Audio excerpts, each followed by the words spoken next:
Call to order. Pound the table. As you said. Rob, we won't call you quite yet. We'll go ahead and call the meeting to order. And as we get started, we've got a couple of organizations and committee members with conflicts. We'll go ahead and state our conflicts. What that means is during discussion today, those committee members won't provide any feedback or comments during our discussion at the conclusion of the day. And then we'll cast a collective vote, and during those votes, they will not be voting on the organizations for which they have a conflict. So we'll go ahead and announce those conflicts at this time. Mr. Stewart? Thank you. I serve as Beaufort County's appointed representative on the CVB board. I'm also on the board of the Freedmen's Arts District, both of whom will have applications before us today. I'm Ken Guerra. I serve on the board of the CVB. Vimal Desai, I'm on the board of Beaufort Area Hospitality Association. Good morning, Jonathan Sullivan, and I'm on the board of the Beaufort Area Hospitality Association, and I'll be recusing for that. Nita Singleton Praith, I'm on the board of the Gullah Traveling Theater and the original Gullah Festival of South Carolina. Thanks, Nita. Good morning, my name is Marie Gibbs. I'm employed by Penn Center. I'm reprising myself from their discussion. I have none. Thank you, Mr. Green. Perfect, thank you. Can everybody hear them? You have to really talk into the mic, put it close, because I know otherwise you can't hear you in the back. And just to be abundantly clear, for the record, Brian Holbert, County Attorney for elected officials and boards and commissions. Each of the organizations that you mentioned, you're expressing that because you have a conflict of interest and you're accusing yourself from the discussion and the vote pertaining to their applications, if any, before the board, and you filled out the appropriate conflict of interest forms, and they will be part of the minutes that they'll collect and keep as part of the record, correct? Yes. Correct. Okay. Thanks, Brian. Mr. Wells, come on up, kick us off. We gave you a few extra minutes since you are our only DMO requesting funds this year. Thanks for all the work you do and your great application. I appreciate the opportunity. Please pardon the fact that it's a Friday and I'm typically wearing like a fishing shirt, right? That's Fishing Shirt Friday, but today we get dressed up for this. Thank you for the opportunity to present during this ATAX grant process. I appreciate the amount of work and time that each of you take in going through each of the grant and applications that come through the desk. Behind me actually sits a lot of the partners that we work with at the Convention and Visitors Bureau.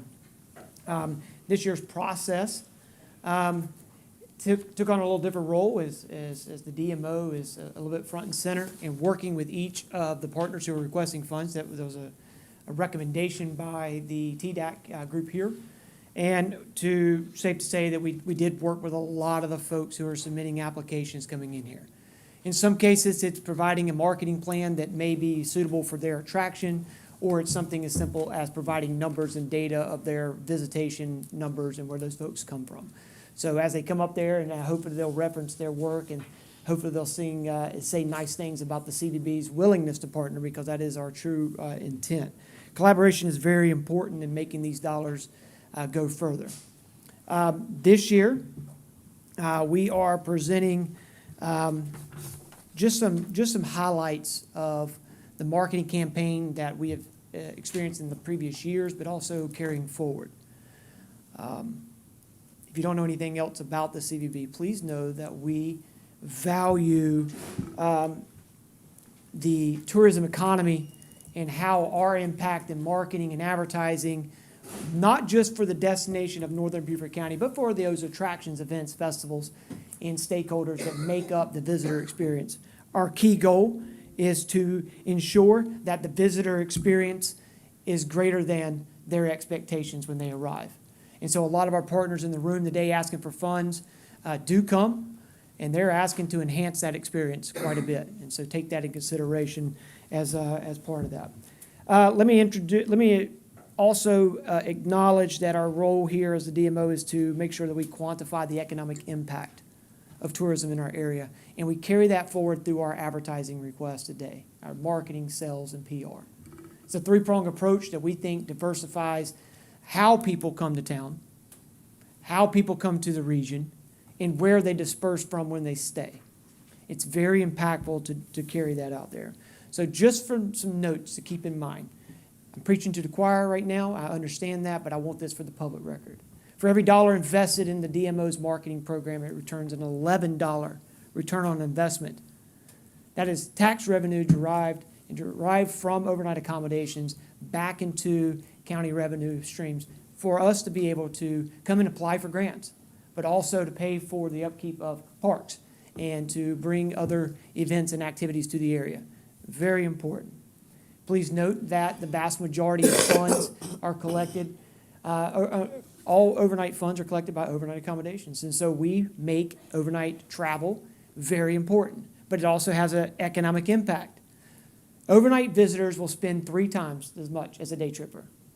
While day trippers are very important, it's the overnight activity that generates multiple dollars. And let's be honest, I love local businesses. Local businesses in the city of Beaufort, town of Port Royal, and in the unincorporated portions of Beaufort County are very dependent on visitor dollars, to the extent that in some cases it makes up 66% of all revenue that comes in the door. For retail, it's somewhere around 20%, but for accommodations, it's 92%. 92% of all accommodations overnights come from visitors. And so this is a visitor economy, and it plays a very important role. So I wanted to make that, since this is, again, a public meeting, I want to make sure I got those talking points and preaching points out of the way. Our request is straightforward. We are asking for funds for our advertising and marketing campaign. We are also asking funds for public relations and our sales program. So if you might, I would be glad to take any questions. You can stop me anytime, but I would like to share a couple of notes on each of those programs. First, our our marketing campaign is a well-oiled machine. We do focus on online and social media, as most would do. It gives us the ability to track folks who take in and handle our advertising, but also we get to follow them around. And with great certainty, we know that when someone sees an ad for Northern Beaufort County, we can almost track to the time that they're going to show up, depending on which market they're in. It's important. But it's not just online. We do have print. We will accommodate what they call some online TV, connected TV, YouTube. But we also do a lot of search engine optimization. And let's not forget the new devil in the room, AI. AI is going to be a growing and constant presence, an ongoing presence in our ability to carry out our marketing campaign. And so I do illuminate that the CVB has worked very hard with our AI partners to be able to be front and center when people search where to go in South Carolina. Hey, Rob, Yes, sir. before you continue, this Yep. is, in your mix and your budget and what you're looking to spend for your online presence. So this has been an ongoing conversation for our committee and how we look at these funds, right? So Yep. I think you bring in some really good points, which we've discussed as a committee, and how we're trying to shift these grant funds going forward for future years, which is part of our workshops these years. We've continued to share that we try to understand as a committee where our ATEX comes from, right? So that we can then make recommendations to council on how we can make the best investments for our best return to as a county as well. And so that leads me to the question of data analytics and tracking. You are obviously heavily invested in online information. Is there a way for you or the CVB, can you walk us through, are you able to tell us how many rooms the CVB is able to book, and can you track that? Do you know some quantitative numbers? So short answer, yes. Okay. We are able to identify rooms that are booked through our sales efforts. This past year, we spent, we generated somewhere around 3,500 rooms on small market meetings, groups, and sporting events that we do. That does not include the most recent Dixie Youth baseball tournaments that were held at Burton Wells Park. Because that happens in this fiscal year, we'll add it to our annual report at the end, but that was somewhere around 1,100 to 1,400 rooms over the 6-day period. Okay. Just for the note, that baseball tournament, 24 teams, $1.1 million in economic impact, a tremendous impact to our region for that event. Sports tourism is huge. Most importantly, though, Mr. Sullivan, is that we had 420,000 partner referrals from Beaufort SC through our booking engine and through our ticket transaction engine to our private partners. Now, for those who understand the online booking game for hotels, a vast majority of their rooms are done online, but it does cost hotels a portion of their total sales to do that. So our philosophy at BeaufortSC.org is to pass 100% of all bookings directly to the hotel property. So that does keep us out of the transaction game. We do not make, there's no money by the CVB. It's 100% revenue to those booking sites. And the vast majority of our partner referrals are through the booking engine, which means it's either the Book Now click, which I think it's over 350,000 Book Now clicks through the year. So Rob, when you say 420,000, and you say that's a direct connect, commission-free to the hotels, Or the ticket tour operator that we send it to, Perfect. or the restaurant for if they have booking, reservations online. okay, that's huge. Are you able, with your, I know you are very much into your data, which we all like. Are you able to see, from the ads you're now placing, which ads actually work in delivering consumers to the market? Can you actually track them all the way through? Yes, Okay. for the most part, we're able to track, especially our social media, our digital tagging, our digital ads. We're able to put like a tag on there to kind of tracks it. So a good example would be if Miss Catherine was from Columbia, South Carolina, she may see an ad, and then 38 days later, we'll see her phone show up in our market. And that's a great indication of someone seeing our ad and showing up in our market. Kind of spooky, A little bit? but very important for when you want to know what's working, what's not. So that's how I can sit up here and tell you with some definitive answers that Augusta, Georgia is a great draw for a lot of our festivals. And a lot of our history buffs from the Spartanburg, Greenville market do show up in market. And we don't just do it just for like, oh, he's just following the city of Beaufort. No. My data that I supplied to you guys in your grant profile will update this as well. This is Fripp Island. If we show an ad for Fripp Island, it's 39 days is the typical transaction time.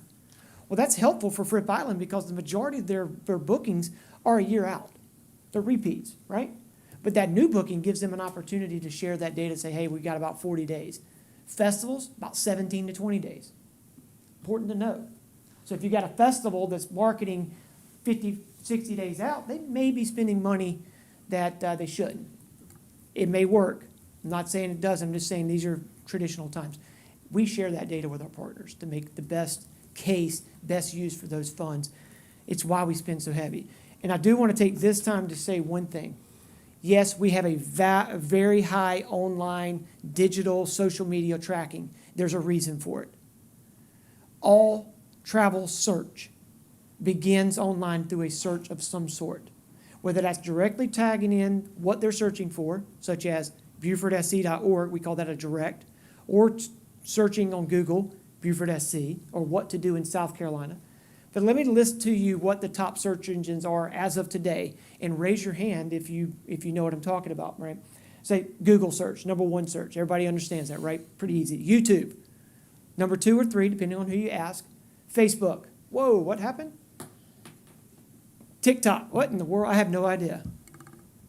And then ChatGPT. And so you see why you have to be present at those? I didn't say Southern Living. It has a presence. It's very important for brand recognition. But when rubber meets the road, you need to be present online to have it. And so I encourage all our partners. I think everybody in this room that came and met with us, we talked about digital park. Okay, just want to make sure we're good. It's how it goes. And so with some affinity, it gives us the ability to track. Thank you. That's huge. Rob, tell us a little bit about, we only got about a minute left here, on, we're in an election cycle. What is the cost of advertising? I know you're certainly competing with a bunch of everybody? campaign Yeah, ads. So yeah. what does that do to your budget, and how does that impact how you're spending your funds? Our dollars are not going as far as they used to. Obviously, when you have new dollars in the space, it occupies that outlet. We're competing with national elections, local elections, regional elections, statewide elections.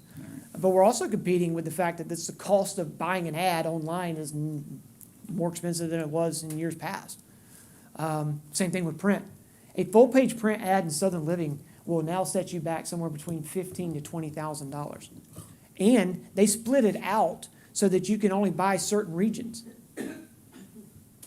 Again, important, But man, $20,000, I can spend that in digital and track people who subscribe to Southern Living a little bit differently. It used to be 10, and you could buy it for We used to buy it for everywhere. 7 when I first got here, and that was a double spread. I mean, it's just crazy. But the cost of advertising has gone up, just like everything else. Sure. And so we know that. Okay. Well, that leads me to my next question. I know in your application you indicated, which I know we had an ordinance change, so you lost around $150,000 in some other funding sources through Correct. the local H&A tax. How are you gonna mitigate that? Obviously, now you're telling us that dollars don't go as far as they once did, so what are you doing? Is there a strategy? Well, we're having to supplement those dollars through other grants, much like we're doing right here today, where we're asking for a set of funds to go and help carry the messaging of Northern Beaufort County to those folks who are searching to travel. We're still working on it. Okay, so you're asking for the grant, have you received any other grants of this? No, sir. Okay, all right. We are, our board of directors have spent a lot of time making sure that the funds are there necessary to carry out the mission at the baseline level. But I would tell you, as I shared with Mr. Green earlier, there's 3 cups in front of you that you have to fill up in marketing. Unfortunately, with our current budget situation, we're only able to fill up half the first one. And so supplemental incomes like these grants are necessary to fill up the rest of them. Perfect. Last question I'll ask you real quick, if you could help us as we go through today, what times a year in Northern Beaufort County do we need to stay focused on to generate additional tourism activities? January and February are what we call our softer months coming in the winter. Okay, Parts of March still show up as soft for different parts of the county, okay? August. August is killing us right now. Why? School start dates in South Carolina have keep pushing back. It's gonna be July before any kids will be starting to go back. And while it seems like that's a negative thing, it's definitely negative for tourism industry. But what we did see this year was a what they call September summer. So Labor Day started to pick up. There's a massive problem with that. While it's great to have September Labor Day business, it's always had it. That summer trip was a week in August, got consolidated to 3 nights. You think about that from a revenue standpoint, our overnight accommodations struggle a little bit with that. And then, of course, I would be remiss to say that peak seasons are very important and they look different in our county. So if we're talking about unincorporated Beaufort County, the summer months are always busy and they're very, very important. So I would say the softer months will always be anything that centers around June, July, and parts of August. Keep in mind that those events and festivals that take place at what we call holidays do drive traffic. They look different. And I would be remiss to say, Mr. Sullivan, that the one piece of information I would like to pass along is this. We track everything from where people come, where they move when they're in their market, and how much they spend. Because if a visitor shows up and doesn't spend any money, I don't want to say they're worthless, but they're not doing what we ask them to do as a visitor. And so it's important. And so there's some stats that you're going to hear today, and I want to express one of those. If a festival comes to you and says that they had a dwell time is how much a visitor came to market and spent at that festival generating income. Dwell times above 60 minutes. That's an hour. Anything above 60 minutes is good. You're doing more than just eating. 80 minutes is ideal. 90 minutes is perfect. But if it's over 90 minutes, you need to take a good hard look at what they're doing and maybe want to invest some more dollars there because that's very important. We work with our events and festivals to help with their programming. A good example of that is to watch the growth of dwell time for the Gullah Festival. They're doing a good job getting it there. And I love how they're working on their program to make the Gullah Festival move more and more towards that higher dwell time. So just important notes to keep in mind. thank you, Rob. Committee, anybody else have any questions for Mr. Wells? December, tell me about December. So December's a funky one, right? The first part of December is always a interesting time because people are still, that transition after Thanksgiving travel makes it a little difficult. Having activities to do in and around that first week of December is very important. It may not be the full draw, but it's an experience-based activity that needs to happen to capture those people. So we do celebrate that in Northern Beaufort County through our holiday weekend. It has a bunch of different events, but having activities that fit the cultural divide, hopefully that answers your question. So we do need them, very important. We see our rates go up and down during that time, but November's so big. I mean, it's such a big, so is October, and those two are tight, Not a question, but a comment. And about your 3 cups, I do understand that the way in which we, as the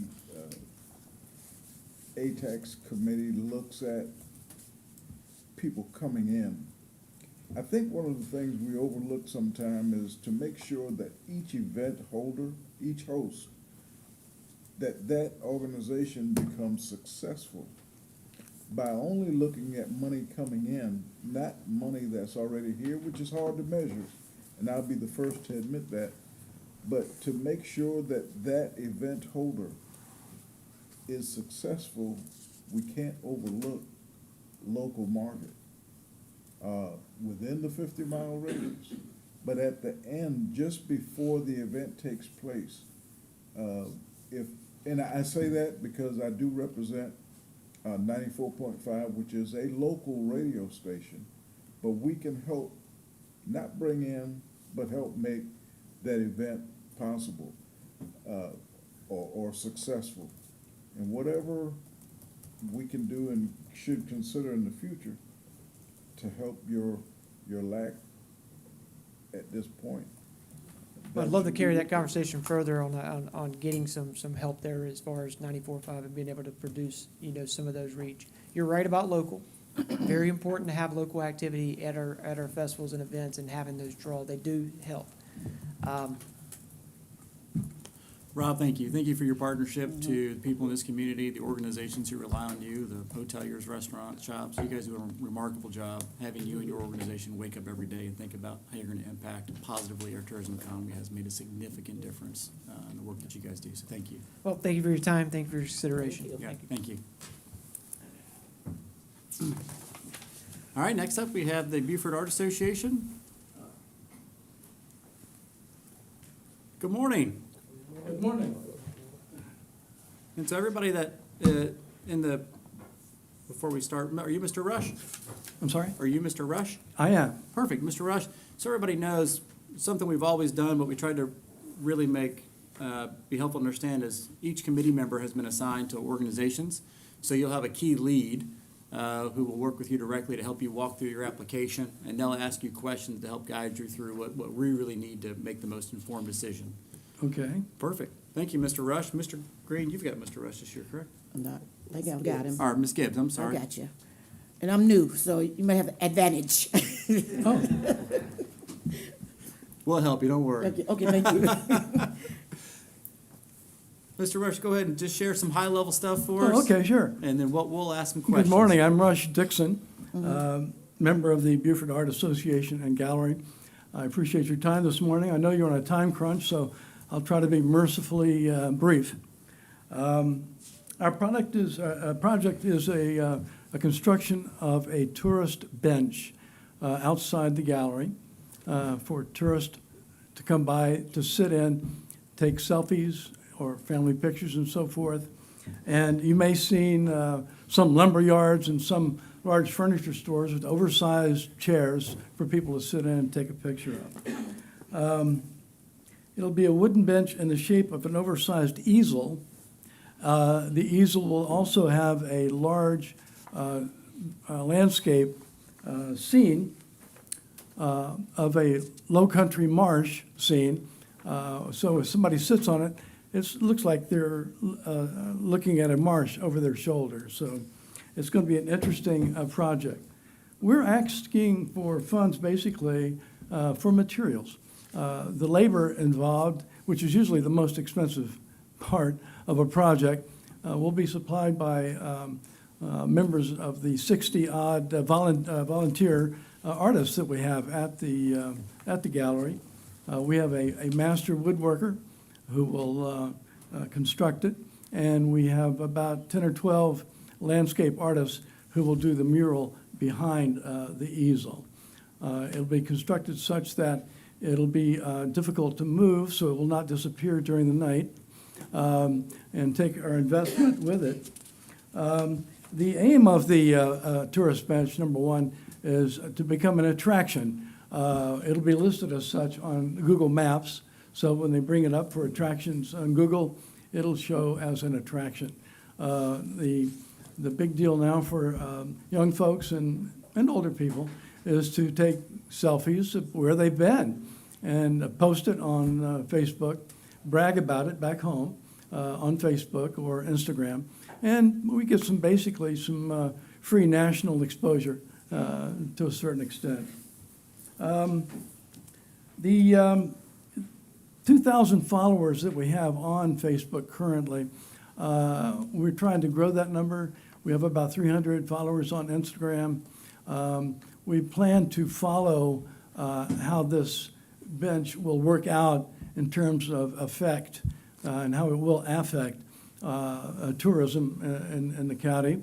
It's going to be a small part, but it will certainly play a part. We want tourists to stop, sit, and take a picture, and hopefully come in and buy something in our gallery. So there's this twofold. Transactions matter. Oh, absolutely, absolutely. We're getting something at a no-cost national exposure, like I said, and it could be a model for other nonprofits in Beaufort as well as businesses. So, Thank you, Mr. Dixon. okay. How would you track those tourists coming in taking selfies on your bench, and how would you track them staying in the hotels? We once they will visit try here? to, thank you, that's a good question. We will try to, as our volunteer artists who work in the gallery, we all work a certain amount. We will go out, and if somebody's starting to take a picture, we may go out and actually help them with that. And when they come into the gallery, we have a journal where we ask, where'd you come from? You out of town, that side of it. And they put their zip code and they fill it out for artists to send thank you notes for something that they purchased. We also, through credit cards and retail transactions, are able to track who and where our sales are going to. So, And this bench is in front of one business? I'm sorry. So when I heard you said that they'll come and buy something. Is that from one business, or are you hoping to expand it to other businesses in town? yeah, the bench itself, that concept, we're hoping that maybe a couple other companies or nonprofits would want to do something similar to that. And your return of investment, what would that be? How would that look like when this is done? That's a difficult number to quantify, but we feel we're starting out with a fairly low number. So anything we get over and above that number, and that should be pretty quick, would be a positive, for the bench. And then, I know this is a new idea, but do you have any idea of the number of tourists this would attract, the bench? We're estimating about 75 or 80% of our traffic is from out of town. And we try to, of course, the last person, are you from out of town? Yeah, we're from Bluffton. But that was the last out of towner I took to. But we do quantify that number at the end of the day and establish zip codes and that sort of thing. We're also thinking of putting up a map with little push pins where people are coming from and visiting from. So, Anyone have any questions? Thank you very much. We appreciate it. thank you, you're very kind. Appreciate your Absolutely. time.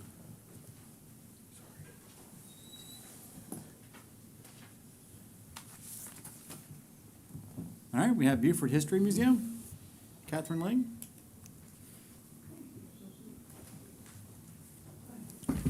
Good morning. Good morning. And thank you all for being here, for doing this. And thank you, Rob Wells, for helping us, as you have for several years. The Beaufort History Museum got started in the end of 2011. And the reason was it was essentially defunct at that point. It got restarted, I should say. And a group of us got together and decided that a place like Beaufort, where the history is so important, really should not be without a history museum. And since that time, we are still all volunteer, but since that time, we have grown. We started with 6 people, now we have 12 on the board.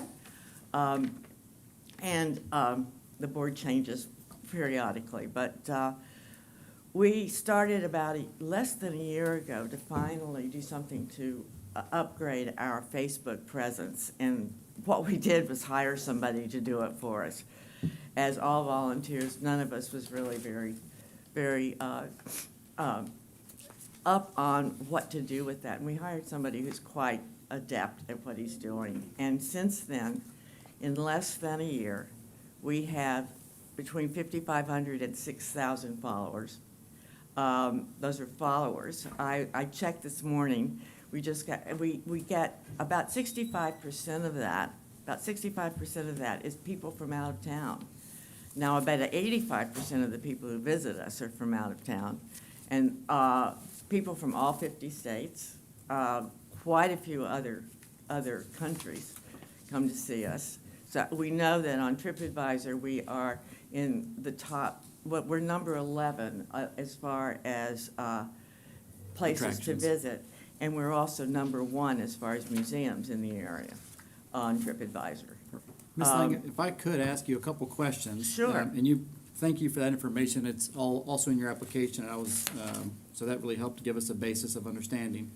For your request, you're asking also for support for your event. Yes. Tell us a little bit about the event. How many did you have the last, it's This 2 or is a 3 brand new years? event. Okay, so We it's haven't different done it than the- before, and it's triggered by the 250th anniversary of the American Revolution. Okay.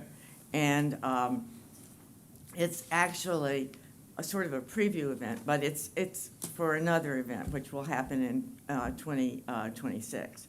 But in 2025, we're going to have a 2-day event, which will be geared toward children primarily, although anybody. And we will bring all 4th graders in Beaufort County for a special day where we will have a The group. fire into the cannons. Yeah, They're the gonna- fire they're gonna love cannons, that. we're gonna have, it's gonna be great. Tell us about day 2 when it's open to the public, though. Day 2, it will be My open to kids the might be public, there. and we are planning to Perfect. advertise beyond. Okay. Definitely. That's what we were mostly concerned about is while my kids will probably go and they'll love it, they're not gonna stay in a hotel. That's right. So we wanna understand specifically Yes, your no, the request. day 2, we will advertise, in fact, that's what we're asking for, is Okay. money so that we can advertise beyond the 150 mile That was the limit. 750 of your request was for marketing That's for that. particular. and That then- is right. And it looks like general advertising for the remainder of the year. Yes, and I should talk about, we've got, in March of that year, we'll have a ball that should bring people in to celebrate Lafayette's, the 100, what is it? Lafayette's return to Beaufort. to the States 50 years after the Revolution. And he was in Beaufort. There was a ball planned for him. He didn't show up until pretty late because his boat got grounded, but his ship got grounded on his way here. But he did show up, and we're having a ball in the Arsenal courtyard. And we'll have someone to teach people how to do dances of the period. Oh, very good. It'll be fun. It should V-Mall be would fun. enjoy that. And that we will He's an avid definitely dancer. advertise beyond here, too. What's that? I said V-Mall will enjoy that. He's an avid dancer. Oh, good. So- Oh, good. I just wanted to, thank you for sharing that, but in the remainder of the request, it looked like it was for general, just media services. But it doesn't look like That's there's right. any paid media, like, No, this is really specifically for Facebook. right. And the extra money is for advertising on Facebook farther out, Facebook and Instagram. Okay, so And- is it for paid advertising, or is it just for It's Facebook for- management? It's for paying the guy who runs Okay, our so it's for social media, management of the- who is also probably going to take over our website to coordinate the two. We're planning to beef that up as well. We're not asking you for any money for that, but beyond what we're asking already. But we will add to that. I want to say about something about our Facebook presence, because I think it's pretty important. We don't just advertise what we do on Facebook. We advertise Beaufort history on Facebook. And we know that history is one of the 2 reasons people come to this area. So we talk about Penn Center, we talk about Hunting Island, we talk about everything else that's going on that has to do with Beaufort history in the area. Right. In fact, we just got, and it goes far out. About 65% of the people who respond to us on Facebook are out of town, which is really interesting. And I may have given you this before, but we have now regular followers that are between 5,500 and 6,000 in less than a year. We just got a comment, I checked this morning, one of the most recent comments is from somebody in Wales. So we are reaching out. You're getting out there. We are getting out. Well, I'm excited and enthusiastic about how much you enjoy this and the social media presence you guys are working to build, so thanks for doing that. What I would ask is, in the future, if you would, just try to break out what those media services may be. That'll help us in the direction as we look through the financial request. And then I know this is the city's museum. What's the city of Beaufort's investment? 'Cause you're not asking for city funds this year from their They ATAX. didn't No, go and to that's the- our- they that didn't was go to the- the meeting, because all the board members weren't there. It was in the, so that's why they didn't go to the city. We missed the deadline for the workshop. And does the for city that. not give you any fixed funding as the city's museum, or? No, we are planning to go back to the city soon and and make a new play for that. We think that the city it belongs to the city. We think that they should be funding us more than they do, Perfect. which is pretty much not existent. Thank you very much. For you in the past, we had a 23 grant. We're coming back again for something very similar. We utilized the CVB for our marketing plan. Rob said a lot of things that really go along with our marketing plan, which is we focus on the soft months. We focus now on what's happening with the soft months in tourism in this county, because those soft months, January, February, are also great weather months for cyclists who can't ride in other areas and are looking for someplace to go and looking for someplace to come. And now with the trail being just over 10 miles end to end and the connectivities to the towns, the city of Beaufort, the county areas, and the town of Port Royal, it really makes the trail very viable. So what we're looking for here is to increase our media presence and do different advertisements during those soft months, as we talked about, even the March one that's now coming up is soft.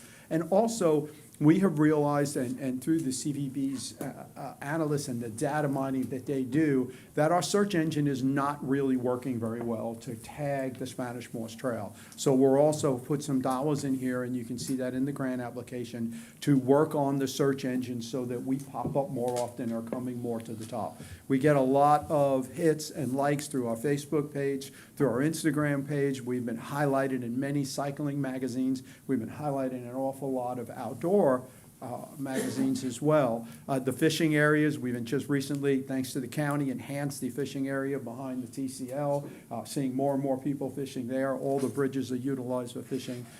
It's more than just the connectivity of neighborhoods now. With 40% of the people visiting the trail are from out of town. And we can see that through CVB's information. We really know who we need to be going after and how we need to bring them into Beaufort County.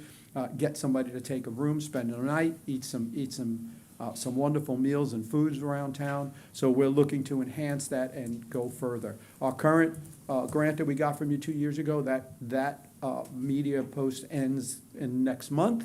We've used up all the money, and now we're getting ready to start again. That's why we didn't come back last year. We still had what we needed to go, and now we're coming back to you again to move this forward into the next couple of years. And obviously, I can answer any questions about the trail or what we're doing that you need. Thanks, Joe. Can you hear me okay? I can hear you fine. Okay, great. So it's great, the proposed campaign for paid social media. So that's something you're not doing now, that will be new? We are doing paid social media now through the 2023 grant that we got from you, and we have one more run that's going to go, and then that's going to end. So this is going to extend us now into 24 and 25. Got it. And that kind of the targeting for that paid social media is the CVB provides input on. They will be doing. They'll actually We will be conduct it. contracting with them. We'll also be contracting with another local S&K to do the videos and promote that. So yes, we'll be working with the two of them. We'll create the content that CPB thinks that makes sense with S&K design, and then they'll be doing the actual marketing themselves. We don't do that ourselves, we contract with them. Makes The sense. partnership's been a great partnership. Part of that partnership is so important to us because of the data that they give us back. Like you heard, they have an amazing amount of data. They're willing to share that with us. So we utilize that partnership to know who to target and when to target. And soft so months is are it, the right months. is it safe to assume that most of that targeting will be to potential visitors for? That's So correct. basically outside this That geographical is area? correct. This is an outside. We handle it really well locally. Everybody knows it's there. Lots of local posts and stuff that occur that way. We've got over 2,500 followers on our Facebook. We've got app downloads, so the local people know what's happening and utilizing it, and we're trying to draw more here. With the trail now being part of the East-West Connector, which we hope will actually get a connection someday to it, but with the East-West Connector, that also helps bring people in. There are people that are looking for those types, so. And has there been evidence from the, I mean, it's an impressive number, 100,000 visitors, 40% from out of town, that some of those visitors do stay overnight? Oh, yeah. Rob has that data, and we can get that more if you need to back that up, but we see the same thing that he says. Like he says, the search engine looked, the click, and then the people coming here by the phone. He told us that these campaigns are working in these months, and that's why we're moving forward again. We're seeing cycling tour events now come to town. Every once in a while, you might spot a big van with all these bicycles, and like, what is that? Well, those are the cycling tour events that have found this county as well, and there's a number of different trails now that can be utilized. There's an event that's happening in November just outside our area in Walterboro. It's called, it's a big cycling event, and we're trying to draw some of those people here for the day trippers as well and to utilize. Makes sense. Okay, that's all the questions I have. Anyone else? I have one question. Isn't it, only someone asked me to ask it yesterday, but it does seem relevant. They use the trail, and the trail has turned out to be the amenity we all hoped it would be for the people who live here as well as the visitors. I've seen people riding bicycles that obviously don't belong to them, belong to hotels, so I'm assuming they're guests in those hotels. But this person said that we're experiencing the same thing other people are experiencing, where motorized bicycles and some scooters and things are traveling at rates of speed that make them uncomfortable when they're walking or biking on the trail. I just alert you to that, because as you grow in popularity, you might want to be thinking about how we manage that. Yeah, to take that step a little bit further, so let you know, we're hearing the same things. I see the same things. If you don't know, I'm a pretty avid cyclist. I'm on the trail many, many times. We have a speed limit on the trail. We're reposting new signs. We're putting new signs up. The speed limit is 15 miles an hour. Electric bikes are not allowed. Specifically, electric assist is allowed. There's a classification of bicycles that are called an electric assist, so somebody just needs a little help getting through the full ride, then they have that. But straight electric bikes are not allowed. All three jurisdictions, Town of Port Royal, City of Beaufort, and Beaufort County, all are doing such a great job of patrolling, and when we let them know that there's a problem, and we're notified if they've done a great job of helping us with that. I chased one of those gentlemen down myself and asked them to just be a little bit more cautious. There are people, I do know, there are people using it to get back and forth to work. I've been very surprised that with the new Publix at the shopping center, how many people I see utilizing that, going in and out there, and we've got that new connection there. Thank you to the Publix and that developer for getting that connection, so it's been very helpful. Thanks, Joe. Joe, last year we heard a request for signage. I kind of thought you guys might do some additional signage to get people on and off the trail who were tourists, right? Locals know the in and out access points. Is there any thought of that for the future? Yeah, there actually is. We're re-signing it right now. We're paying for that out of it something else, and there are new signs going up, and we're adding signs to different areas. We're changing some of the signs in the Port Royal connection area to get them back until we get the connection across Reboat Road. With the Depot Road extension is close to being built, which will take people from the trail up to Reboat and connect to Bay Street. So we'll be signage added there, and now we're looking at what we can do further out to get people in. That's perfect. I am looking for a connection to Burton Wells Park, but we have to make sure that's a safe connection before we do something. I think what we specifically looked for last year was any way to get along Boundary Street. That's where you have a lot of hotel rooms, and so how do you get those tourists access to it so they know where to go, because they're not from here, right? So if there's a way to get signage up there, we were hoping that, at least I hope we'd see that request this year, so maybe something to think about as you go through your. Yeah, we progress. could take a look and see what we can do. We may have some funds that we can do that. There's 2 easy connections from Boundary Street, and we can lay out some mapping and get that Yeah, taken care that'd of. be, that way people who are coming here, you know. Yep. they- Well, we can take care of that. Awesome. That'll be Thanks. easy. Any other questions? No? Thanks, Joe. Well, thank you very much for your time, and we look forward to working with you again in the future. Thank you, Joe. Thanks, Joe. Mr. Chairman, can I Yes, ma'am. just remind everyone to put their mics closer? Otherwise, it won't come in the recording and the people in the back can't hear you. Just put it real closer to you, yeah. I learned that on council. Can anybody, can you hear me? We can hear Okay, but you when- can. When this Okay. gentleman was asking his question, we could hear Yeah, Mr. Stewart was too far down. These wires are down in here. If we pull this, is it gonna cause damage to bring it closer? Go ahead and try it.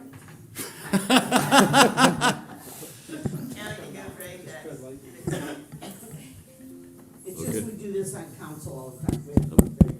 I'm happy to pull it, but I didn't wanna damage it, you know? And it's just important when you're asking the question. Thank you. All right, we're gonna go ahead and jump to Lean Ensemble.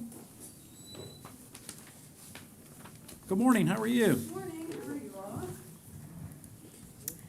My name is Whitaker Gannon, and I am the Director of Community and Arts Engagement with Lean Ensemble Theater.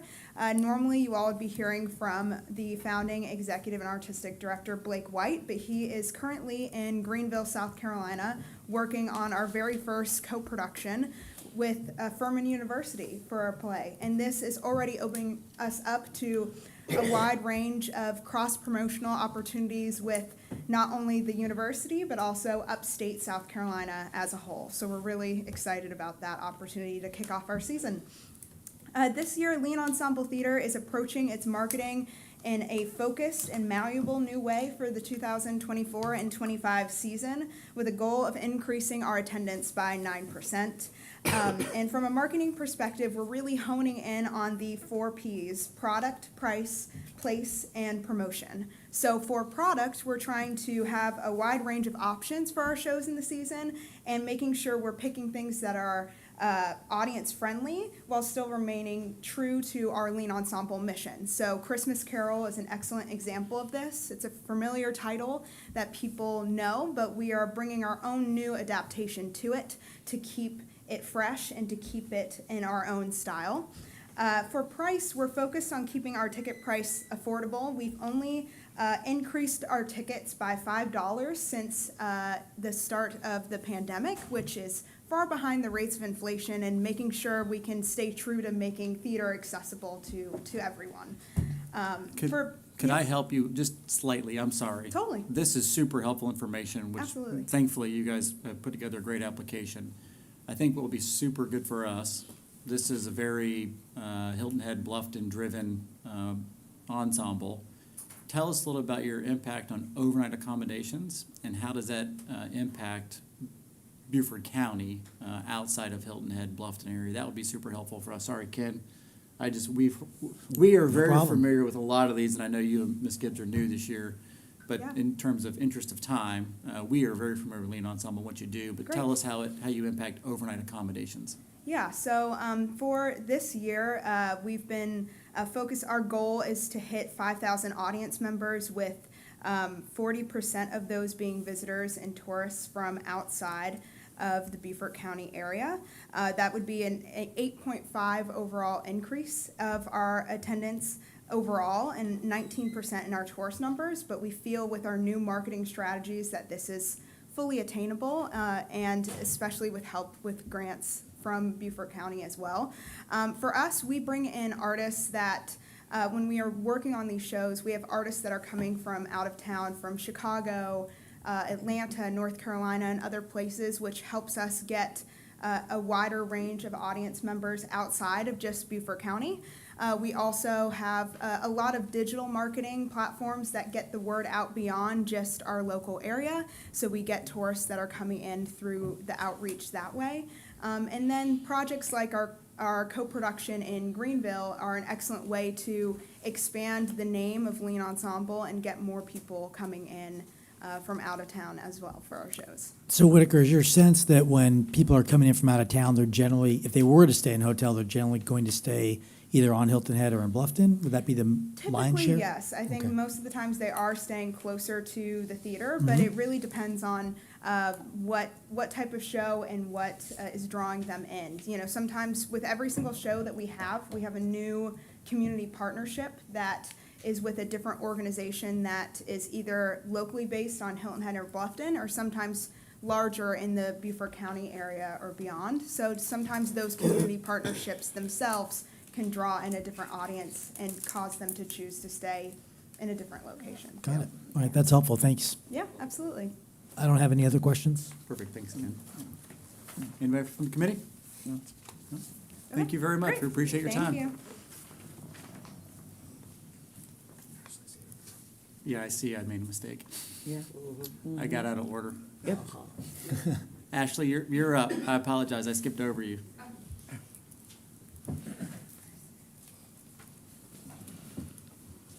Good morning, welcome. Good morning. I would like to let everyone know, if anyone's driving to Ridgeland, South Carolina, it's gonna take about 2 hours to get there. Do not go that way, go through Yemassee. Just letting anybody know. They are paving 462. Well, my name is Ashley Hauk. I am the president and CEO of the Beaufort Area Hospitality Association. I know many of your faces. I am so honored to be here today, and thank you all for serving on this board and everything that you do for hospitality and tourism. Beaufort Oyster Festival was born 5 years ago. I cannot believe I'm saying that. I remember standing here asking for funds to celebrate this festival and put it on and everything that it embodies. And here we are, and it has grown to something quite substantial. We've looked at the data, we've seen the trends, we've worked with our CVB, and the proof is there. Our goal was straightforward.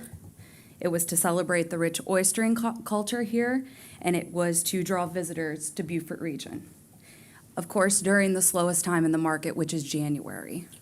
We do fireworks for New Year's, and then we get to working on the Oyster Festival.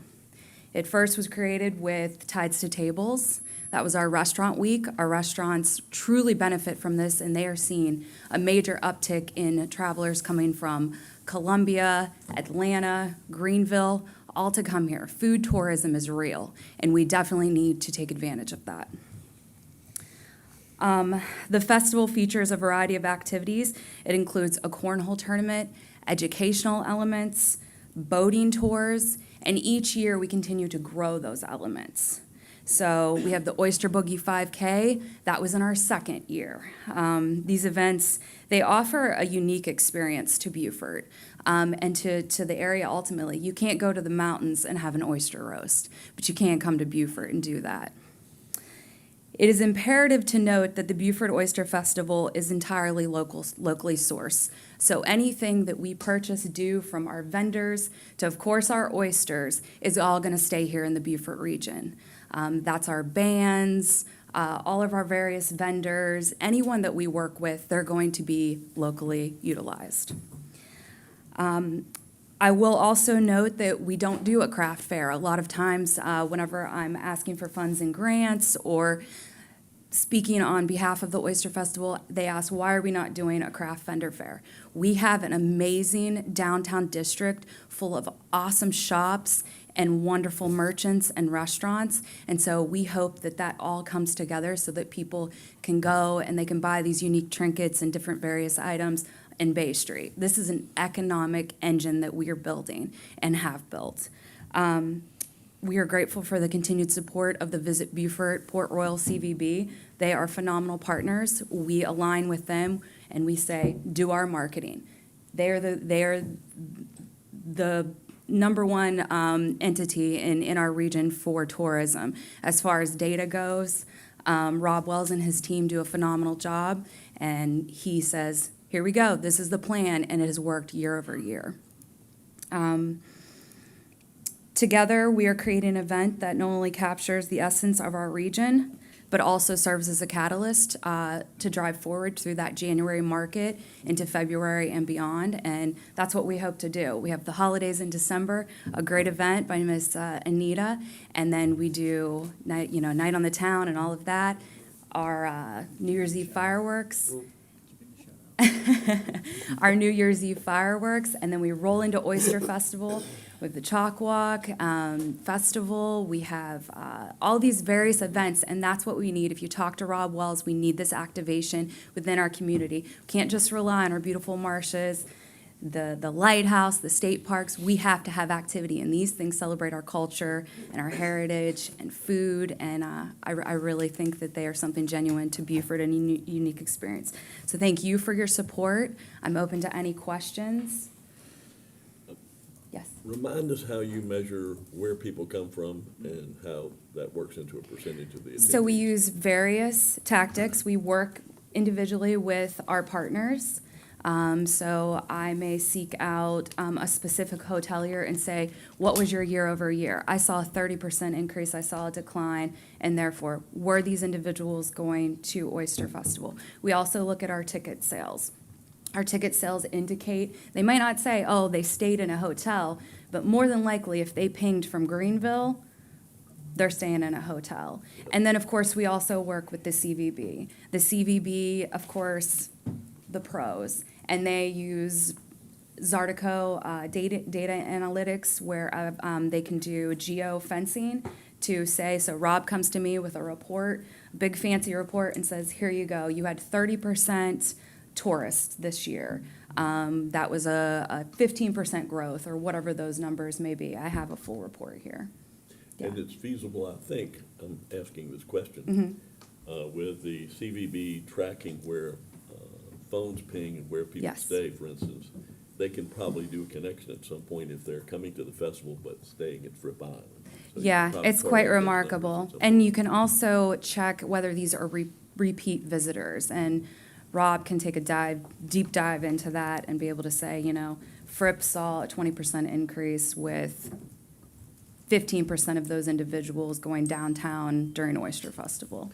Yeah, that's yeah. important because Very Fripp is important. the largest generator of ATAX dollars in the Absolutely. unincorporated area, so that's why I Yep. happened to pick that. And thing. I will say that we work very closely with Fripp during the festival to do shuttle service. They send, of course, our festival out. They're great partners of ours throughout the year and wonderful sponsors of the festival. That's all I have, Mr. Chairman. Perfect. Anybody else? No? Love it, I love it. Oh, Anita says she loves it. I love Anita. You Let can me bring know the if you need oysters? trophies for Yes, the we rice do. cook-off. Yes, we Yeah, do. I'll just do them then. Thank you. Okay. Thank you, Ashley. Thank you all so much. You got it. I know we have some, just as we have more applicants coming in doing your presentation, we've gotten a little behind on time. What we'll try to do, and what we try to change this year, is whoever's assigned your application, we'll help walk you through with questions so that we can try to stay on time and on track as we're sliding a little bit. Next up, we'll have Port Royal Sound Foundation, is that correct? Or no, am I skipping? Friends of Fort Friends of Fort Fremont, see? Yeah. We're off on time, I messed up. Wendy Wilson? No, Pat Scully. Welcome, Mr. Scully. So what we'll try to do here, Mr. Scully, Mr. Stewart, correct? Yeah, Mr. Stewart is assigned to you. What I'll do with the committee is I'll have you start walking your applicants through so we can try to get back on time a little bit. Typically what happens, you guys have prepared really great applications. We've read this stuff, so you don't have to sit here and regurgitate it, and we've already read it. So, Okay. It's super helpful, and Sure. this gives us a chance to ask questions Yeah. and really understand. Thank you, Mr. Scully. Thank you. Can you hear me? Okay, I want to make sure. What's important is they can hear you. And we're glad that you're here, Pat. We don't know that anything's wrong with Wendy, so if she's okay. that's She's happy fine. too. She's just sitting right back there, Ah, keeping an eye on me. It's one of those, I understand those relationships. Thank you for being here and thank you for what you're doing. Fort Fremont has come a long way in the period of time that you've been involved in that. The Friends of Fort Fremont have been involved. This request has to do with producing a digital simulation of the Homeland Defense activities related to Fort Fremont. We understand that, and I want to talk a bit about your budget. But before I do that, tell me what you see this video, how you see it being distributed and used, and how it might be viewed by people who will be here as tourists or might be visiting as tourists. The video will be posted on the Military Academy's digital history site. That's West Point. At West Point. We will have a copy here, so the county will have a copy of it to use. We will have it live. We will be displaying it in the History Center at Fort Fremont, and we will be using clips of it in our advertising. So you have a place to display video Yeah. for audiences? Yes. You have a Yeah. theater there? Yes, we do. Okay. We actually, and ATAX funded the history video that we created several years ago. It's a 23-minute long video on the History Center, And on the history of Fort This video Fremont. is a loop going in with that, so it'd be played regularly? Well, what we're gonna do with these simulations is we're gonna have them actually in the History Center room where the dioramas are. So we have a separate room where we show the video of the history of Fort Fremont. And if I'm right, you're staffed primarily with volunteers, is that All, correct? all volunteers. What hours are you open each week? We're open Friday from 10 in the morning until 4 in the afternoon, Saturday and Sunday. Sunday, we are only open from 10 to 2. And Saturdays, 10 to 4? Yes, The other days you're closed? yes. Okay. In your budget, I see here you've got 12,000 for advertising. Where would that be spent and how would that? It's get gonna be, returned? it's gonna be spent, half of that money will be for ads, and half of that money will be paying for the company that is managing that project for us. But you don't know where those ads It's will gonna be placed? it's gonna be on Facebook. It'll be Facebook ads and Instagram that will then lead people to our website. So we'll be able to track the response to the Facebook ads and their connection to the website and driving the visitors to the center. We're going to be advertising in the same places that Rob does. He has recommended that. We will also be reaching out beyond those markets using some other organizations like the Association of Graduates at West Point. We will be looking for primarily people who are interested in history and bringing them here. And we get visitors from out of the country. But with this kind of technology that we'll have in the History Center, we think we can drive visitors from states far away, not just near states. And what's the guest experience that's available at the site on the days that you're not open? We have, and ATAX money funded this, we have a self-guided app, a self-guided tour Someone can come in and app, take and it we have, self-guided. yeah, and we have the places where they can go and use their phone, and they'll hear as well as see what's there at the fort. Okay, thanks. In your budget, you show a total price to do this project of $47,200, and you state here that FFF, which is Friends of Fort Fremont, has $13,200. Where did those funds come from, if you don't mind? We raised them from a number of different places, but basically, it's been individual contributions to the Friends of Fort Fremont. Okay. Make up that number. And that money will be, we've committed that money to the military academy to pay for the faculty and cadets to come to Beaufort to do the research and to create all the information that will be needed for the simulation company to create the simulations. Okay. Are there any plans while the faculty and cadets are here for them to interact with local education institutions, schools, or anything else? Well, they will be interacting with some of the history, with a history professor from USCB, and probably with Larry Rowland and Steve Weiss. But that's a good idea. And they're actually are going to be, those cadets are coming in June. There's another group of cadets that's actually coming in spring break next year, mostly doing a project on Black history. And Are they coming as part of Fort Fremont or some different? no, they're coming to the reconstruction park and doing this project on Black history. Right. But we hosted them once before, and we, we'll always look for ways for the cadets to interact with the kids at school, promoting West Point. And as part of our evaluation and activities, is there any plans for you guys to be open for longer hours or? Yeah, we will. Right now, we have 34 volunteers who serve as docents in the History Center. As we grow that, and this project should help us grow those volunteers, then we will be extending our hours and days. Okay, and the site itself is owned by the Passive By the Parks- county, yes. Passive Parks Department of the county? Yes. Okay, that's all the question. And they're, they're partnering with us on this project. Of course, Rob is too. When you say partnering, the county's partnering with you, what does that mean? Well, they will be hosting the simulations on their site also. On the county channel? Yeah. All right, gotcha. That's all the questions I have, member of the committees. I'm just really, my mind is going, especially as an educator, how we can really connect what you all doing there to some of the students. Well, one of the reasons we are doing this project is because, us older guys who are interested in history, we're used to books. But the younger kids, they want to see things in action. We want to bring it alive. This is going to be a chance for us to start reaching younger kids and getting them interested in history. Thank you, Mr. Scully.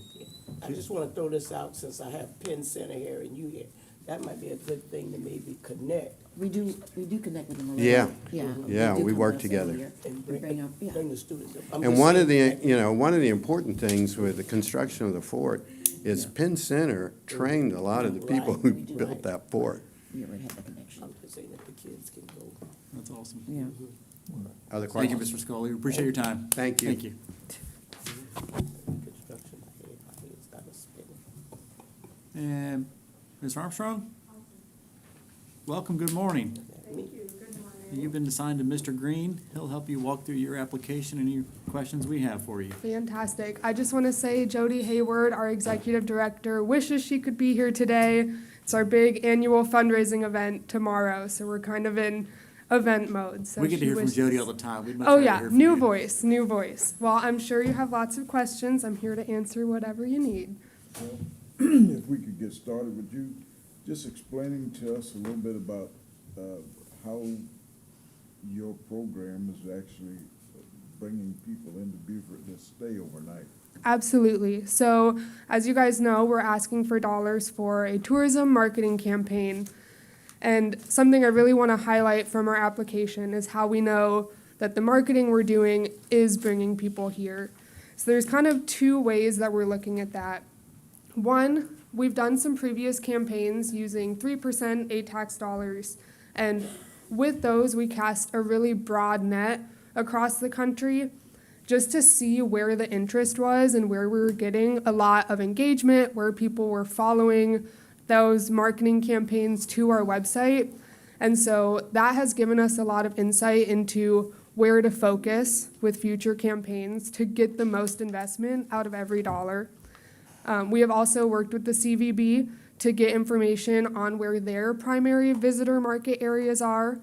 So with that information and this new campaign, we really feel like we can retarget areas that we know are interested and engaged, and target new areas with brand awareness campaigns. And once we hit those areas, we know that they are going to our website.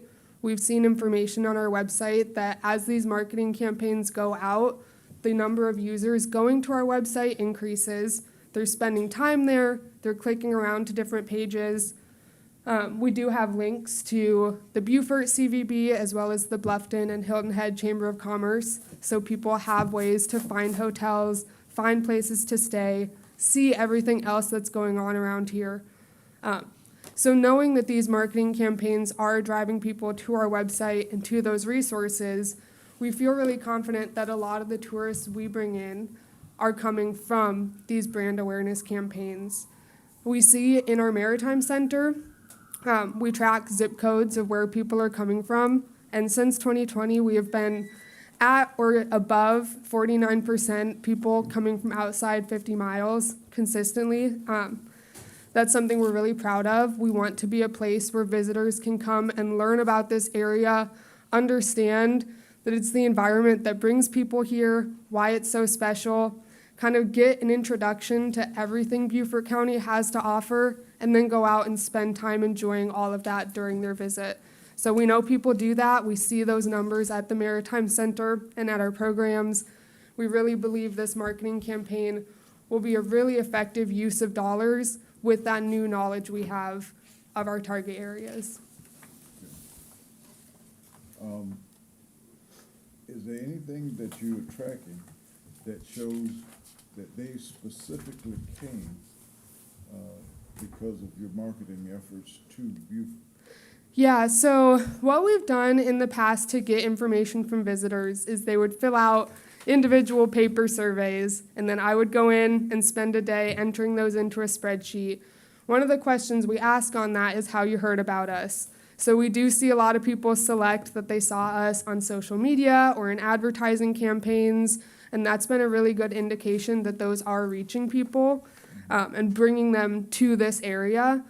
We are now moving, just this month, we implemented a digital way of tracking that, so I don't have to spend a day typing that into a spreadsheet. And we're hoping that will give us a lot more really good information of where people are coming from, make it really easy to analyze how they're hearing about us, maybe even be able to send follow-up surveys to ask about their experience, what they enjoyed, why they came, and hopefully get them to come back. The only thing I would add is thanks for including a very specific budget on Absolutely. how you're gonna spend the funds and what the actual, you have goals in there, how you want those funds to work. This is incredibly helpful, so. thank I'm you so for glad. doing Yeah, that. you can see on there, we're hoping that we can have 3 million impressions in a year with this next marketing campaign that we would use these funds for, which would be almost double what we got with this last marketing campaign. And working with Marcom Communications, they really believe that with this targeted advertising, we can make those dollars go really far to get that number of impressions on Meta and on Google Ads. Thanks, Kat. We've got to continue to invest in our museums and, we need brick and mortar places that work year-round. Absolutely. So thank you for what you guys Thank you continue to guys. do. Thank you for all you guys do for the community. Get it. Thank you. Any other questions? All right. you. Thank you so much, you guys. All right, we're finally getting on a little bit of a roll here ourselves. This is good. Come on, Peach. Good morning, everybody. Peach Morrison, South Carolina Low Country Tourism Commission, Regional kind of DMO, Beaufort, Hampton, Jasper, Colleton, County, Frampton House, Plantation, Visitor Center, around here, 33, lots of people go by. This is, I know you guys have a very, very aggressive, schedule here, and I know 5 minutes is a whole lot of time. However, I just wanted to pull you, so you've seen the you've seen the application. I can certainly answer questions to that. What I wanted to show you here was some new things that we've done this year.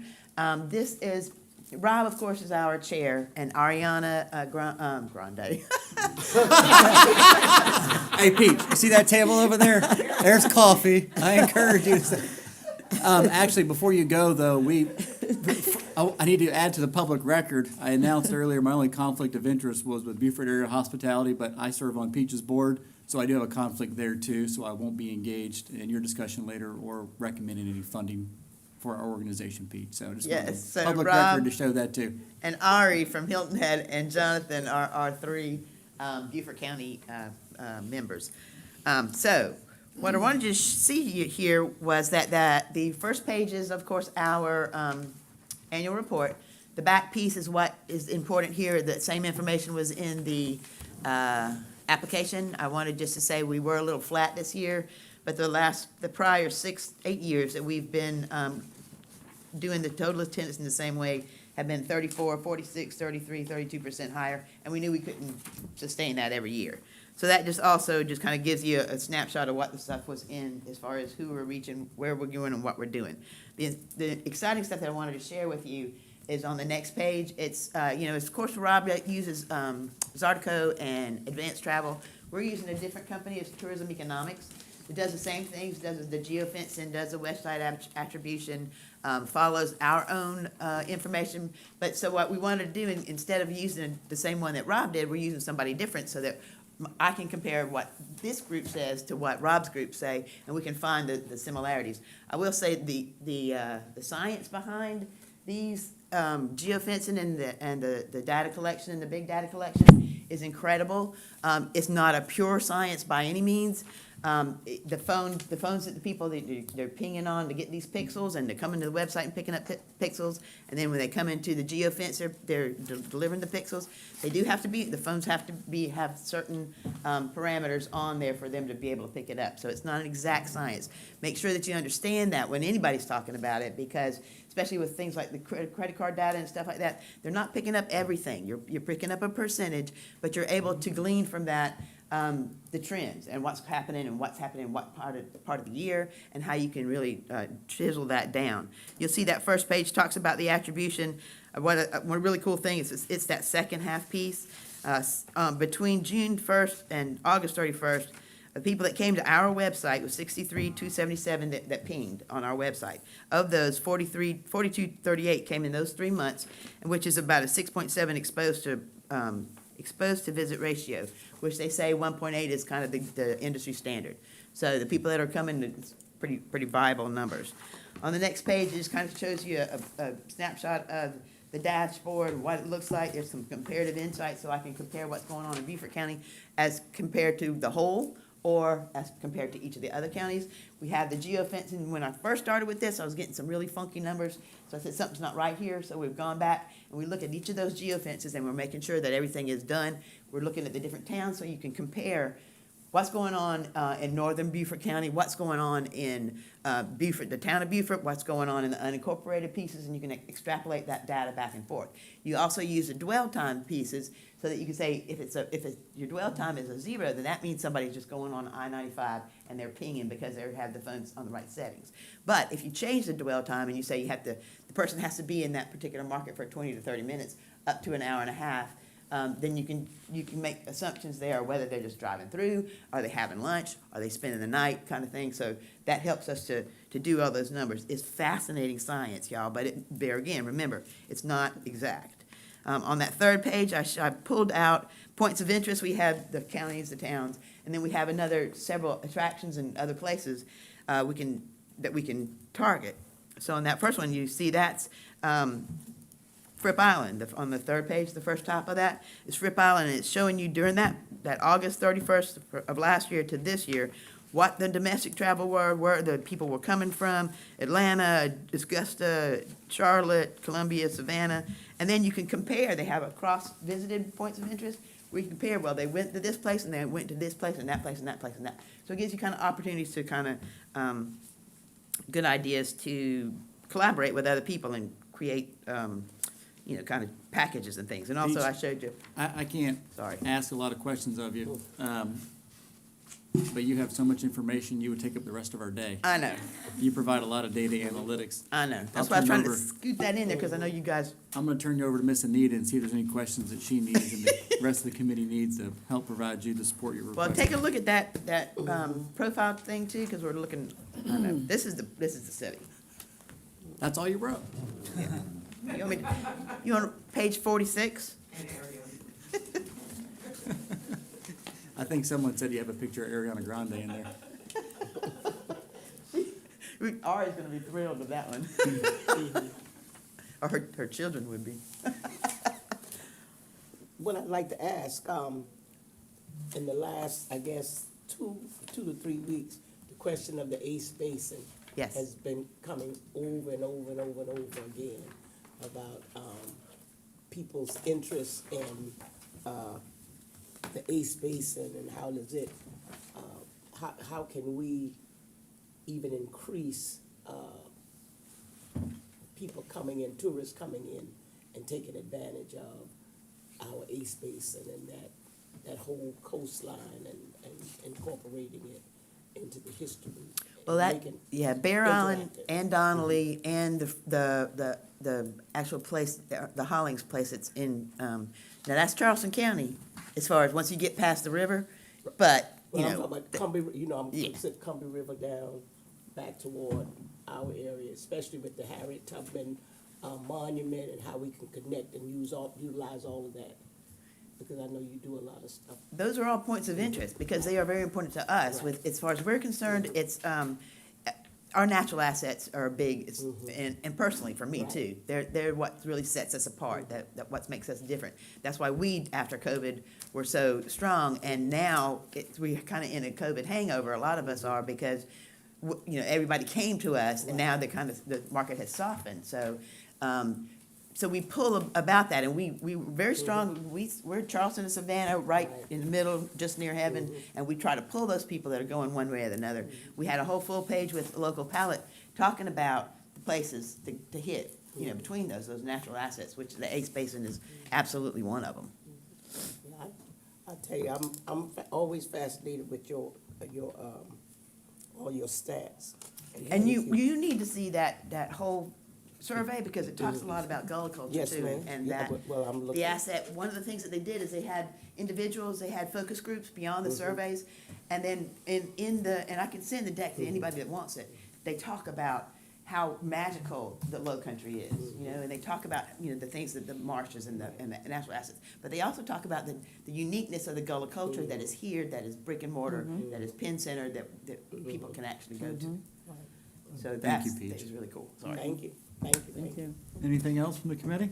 I love your data. I just love it.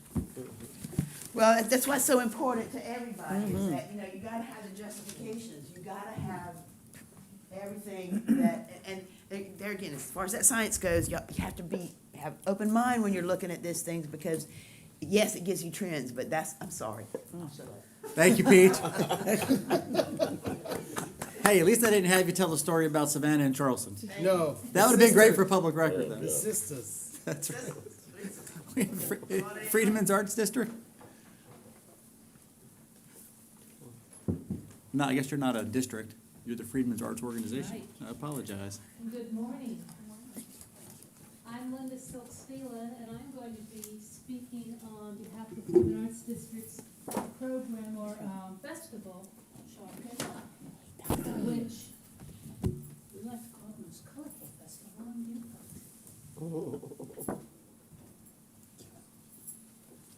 Thank you.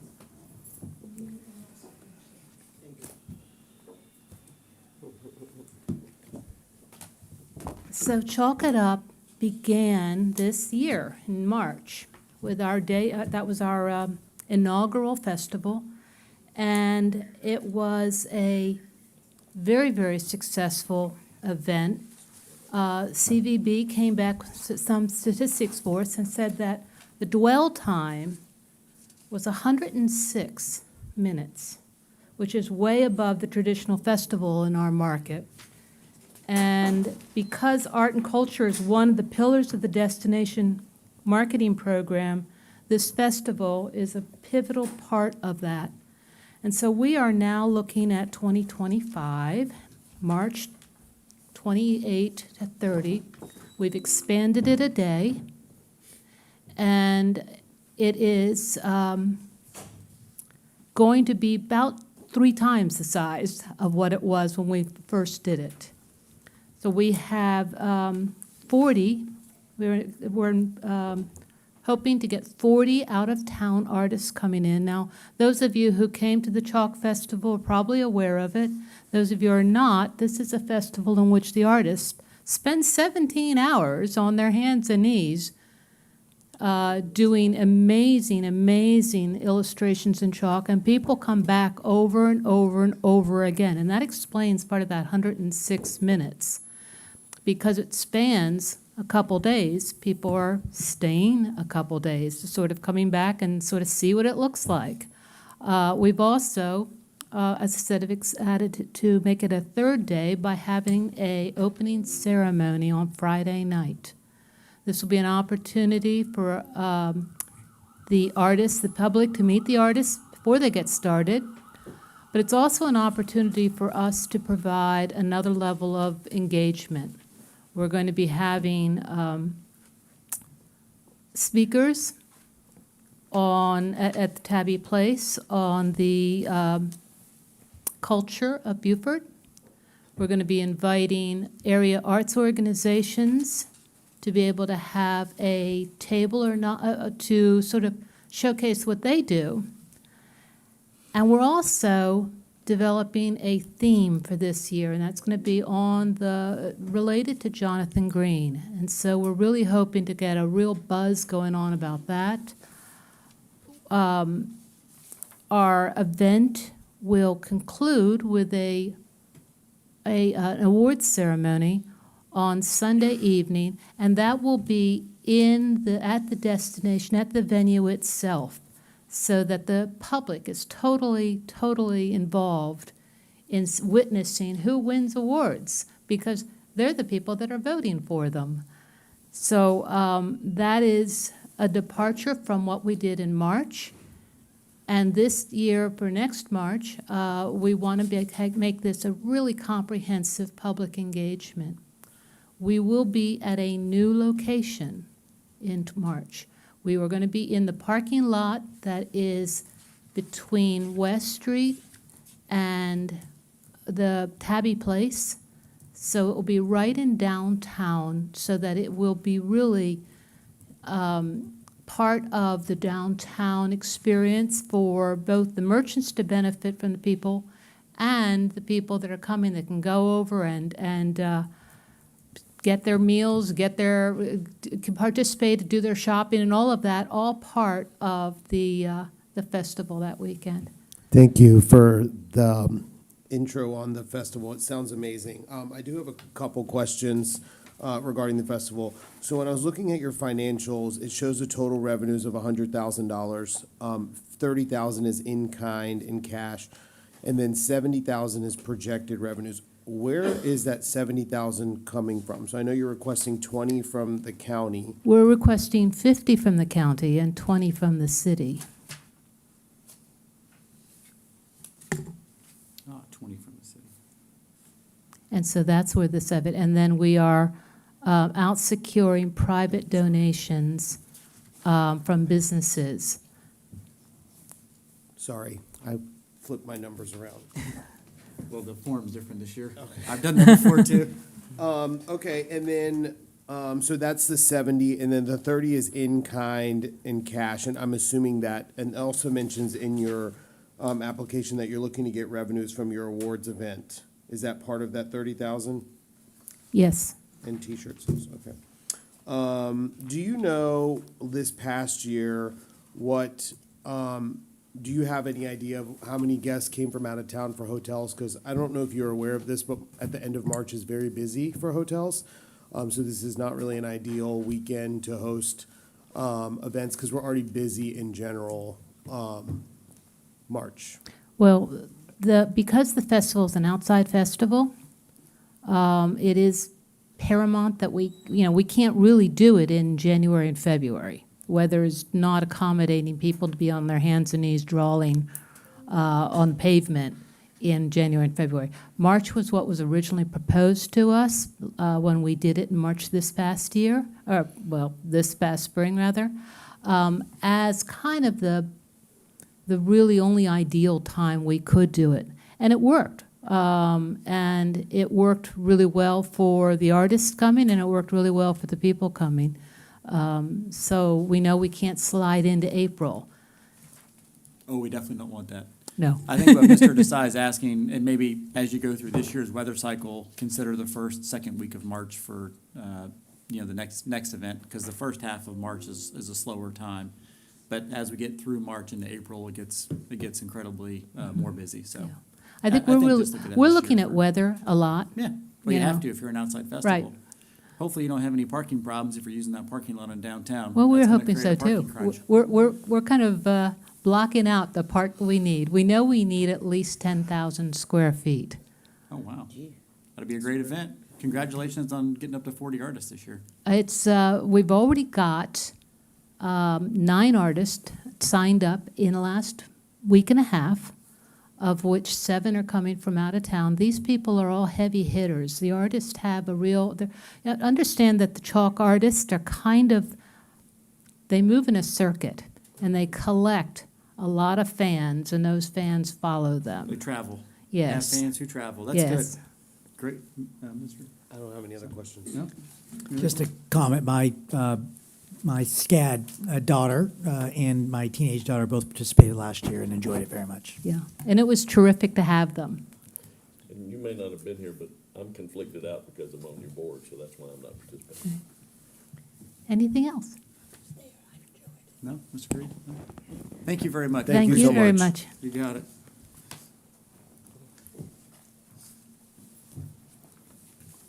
All right. Do we have someone from Mid-Cities Youth?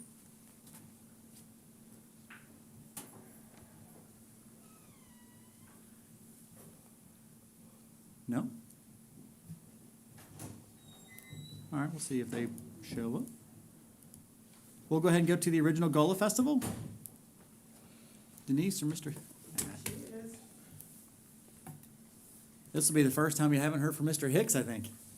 And he is grateful. I have no doubt. He's traveling from Atlanta. I had a meeting by phone with him about a week ago, and I was saying all the things that were coming up. He said, well, I just want to be clear. I'm not planning to be there. He wanted to make sure you knew. Do you realize I will not be Well, here? we are incredibly familiar. You are with the what Gullah you do and Festival. how it works. But I want to tell you about two things Okay. that are going to be new for 2025. Anything outside of the application that's already, okay, Yeah, go ahead and let us know then. Yeah, and I should have thought to bring a handout, but I'll leave this with you. You can share it after. We have two new attractions in addition to what was in the proposal that we want to tell you about. And that is Thursday pre-event. And that is the Gullah Elimu Educators Excursion. It is an immersive experience targeted for educators. It'll be a Thursday pre-festival event. And the idea is to begin to establish the Gullah Festival as a gateway to ongoing learning that educators can come back and then reintegrate the Gullah history, stories, and teachings into the curriculum that they supply to K through 12 students. And we will be marketing that to school districts and school principals, encouraging people to use this opportunity for a continuing education event, creating an additional day, additional access to coming in early. They'll have a tour. We have a scholar lined up to have lunch with them and teach them and so forth. And we're putting together, working with that scholar, a curriculum resource guide that they will take back with them.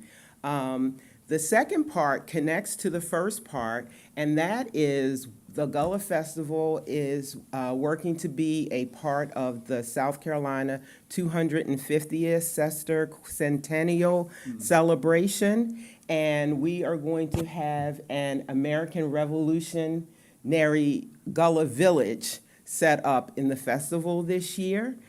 We are going to bring in artisans that are experienced with indigo art,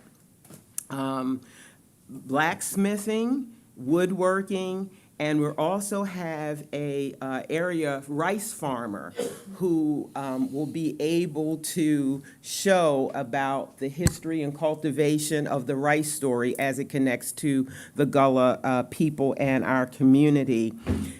On Thursday, the educators will have solo time with these artists so that they can experience the arts and crafts themselves, and there will be a special request made to the artists to help these educators create age-appropriate crafts that they can take back and introduce the Gullah traditions into their classrooms and curriculum. So those are the two special surprises that we held in the bottom of the box. That's great. Something that's so different for your application this year is historically, some of the festivals get together and y'all submit for a group festival request. Going forward, if you and Mr. Hicks can work together, we need a better budget proposal of how your revenues, expenses, all that works through. You gave us a look at the marketing expenses that you've planned, so that is super helpful. but for example, what is the total cost of the festival? The festival runs about $200,000. Okay. And I can send that to you. If I miss sending it, my apologies. We do have a basic budget, and in fact, we just actually had our first finance committee meeting. Okay. So they are working to strengthen their infrastructure and processes and communications. But it's $200,000 Okay. is basically what we need to raise, and we spend every single dime every year. And so on the application, the amounts of monies that we shared in the budget, it didn't give us a place to write where those funds were coming from. But right now, what we have planned already, and that's already pending, is about 190,000. Perfect, right, so I think you had a total of 126,000 in total And H&A right, tax and requests. we've done some more applications and been meeting with some additional funders. So right now, we have funding requests out for about 190. Perfect. With your new outreach through the digital chaperone, are you able to sell ads through the chaperone? Is that? I think that is a longer-term Okay. goal. All right. You know how it is with new technology. We won't know it really works until everybody has their hands in it. But we are hoping to start now and for it to be something that over the next few festivals grows into making its maximum impact. But yes, that is a goal. Whether it'll happen this year or not, I'm not sure, but we'll see. Perfect. That'll just help as these festivals continue to go. They're critically important to what we do. However, how do we start working on reducing the costs? And so, Right. as you look at your budget, show us your revenue streams, because that's a revenue opportunity. Ticket prices, Right. food revenue.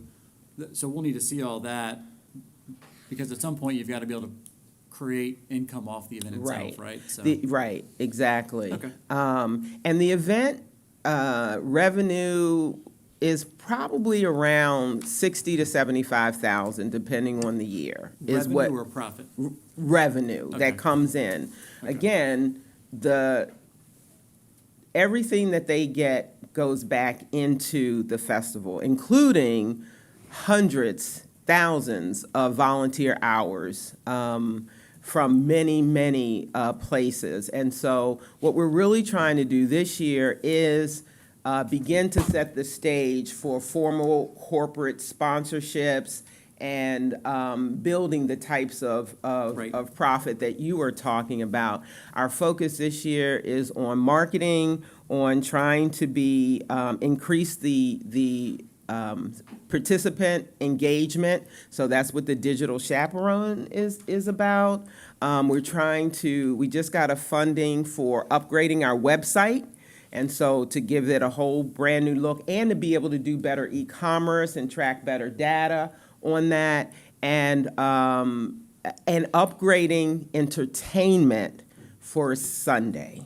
Perfect. So I it's did the see that. Thursday launching that, and then Sunday, because our numbers for Friday and Saturday are phenomenal. Right. Sunday at noon, it really starts to fall off, and the leadership team has really set a target of, can we get a corporate sponsor to underwrite Sunday and make that a much stronger entertainment? So right now, that's where our profit is going towards. As we kind of tweak these internal things, we hope next year to be able to continue to grow very strategically. Sunday's great because of the timing of this activity too is already during a busy time, right? Exactly. So by you moving into Sunday, it helps lift occupancy on Sunday, which allows us to make the investment. And then you have the parade on Monday, so we have something Yeah, to. parade's always been there, but it's more of a local draw, Right, right? but That's if not gonna be we tourist. can at least let people know, for those who stay Yeah, over, stay and then hit it. have breakfast, see the parade, and Right. then, go ahead and hit the road. Denise, have you gone through the process with the city yet for use of Waterfront Park? Do you have that locked in? I'm sure that definitely is Roy's department. So yes, I would say a yes to that.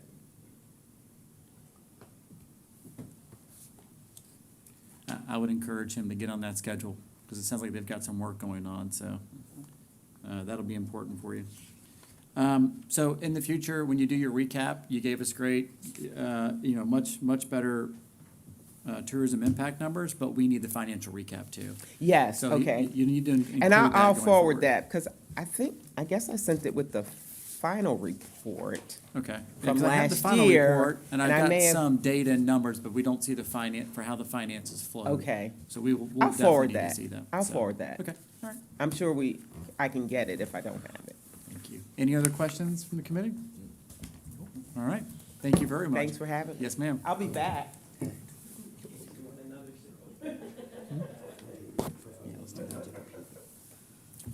So our schedule is off on time. What we'll do is let's go ahead, because we're behind we're 10:40, 10:25. How about we reduce our break from 10 minutes to 5? Is everybody okay with a 5-minute break? Sure. Okay, we'll do a 5-minute break, so we'll come back at 10:46, and when we come back, we'll kick it off with the Hilton Head Choral Society. And I know they're here because I saw Mr. Quill walk in. Awesome, thank you.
Morning. Morning. I'm David Coyle.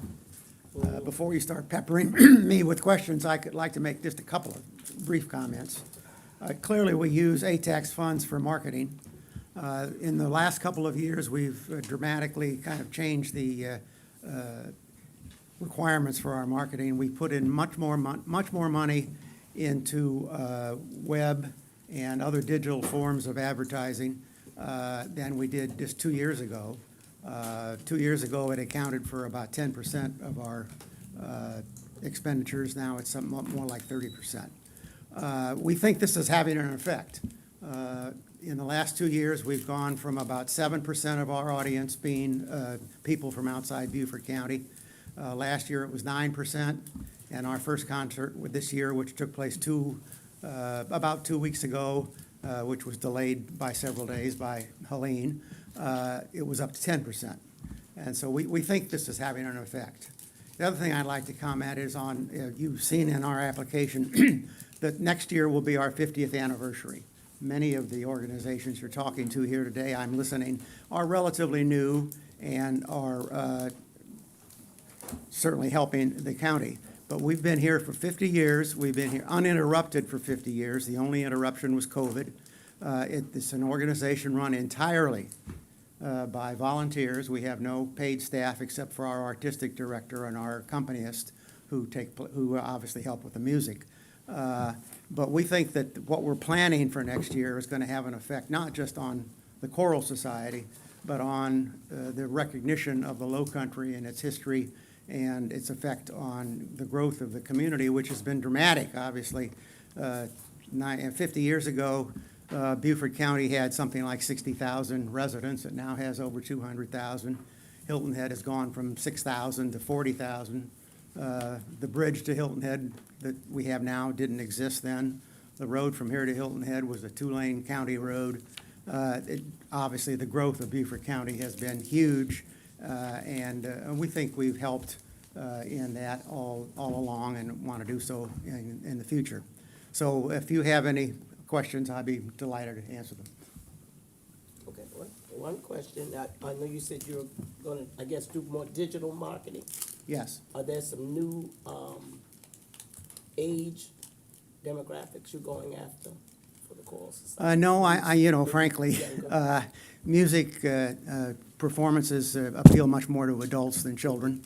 Although we have had, for instance, last year at our Christmas concert, we had the children's choir from Greenville, the Rushing Brook Children's Choir, join us, and they were obviously very well received. But the audience itself was adults, and obviously that's who those are the people to whom we appeal to.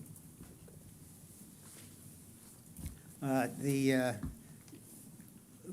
programs that we have planned for next year, for 2025, obviously start in the fall with the very first concert that we have. I think you read that we've commissioned a brand new choral piece of music from a really internationally known composer who's very well respected, and I think it's a compliment to the Choral Society itself that he would write something for us to perform, and it will be performed many times after next year by other groups, certainly within the United States and perhaps internationally.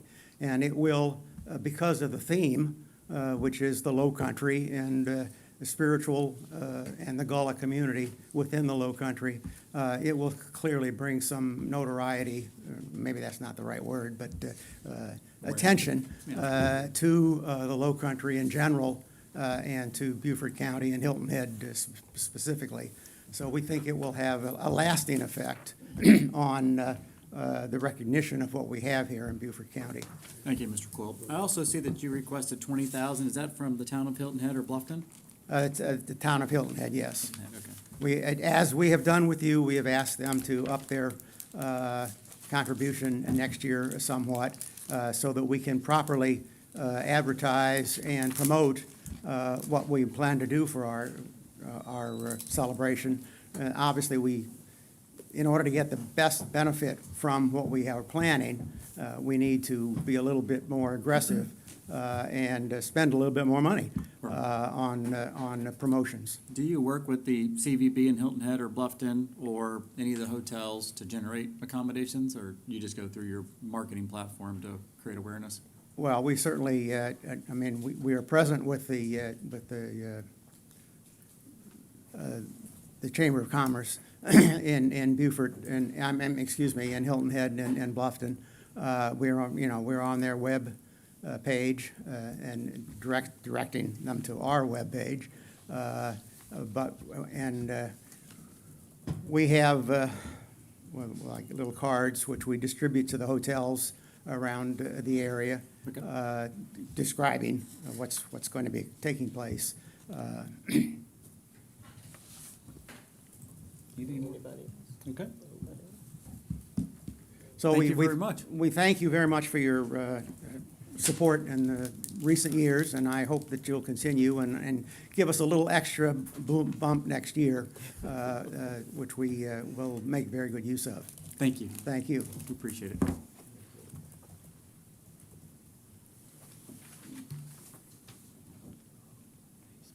All right, now we have Friends of Cypress Wetlands. Good morning. Good morning. How are you today? We're doing great. Thank you so much for this opportunity. We really appreciate it.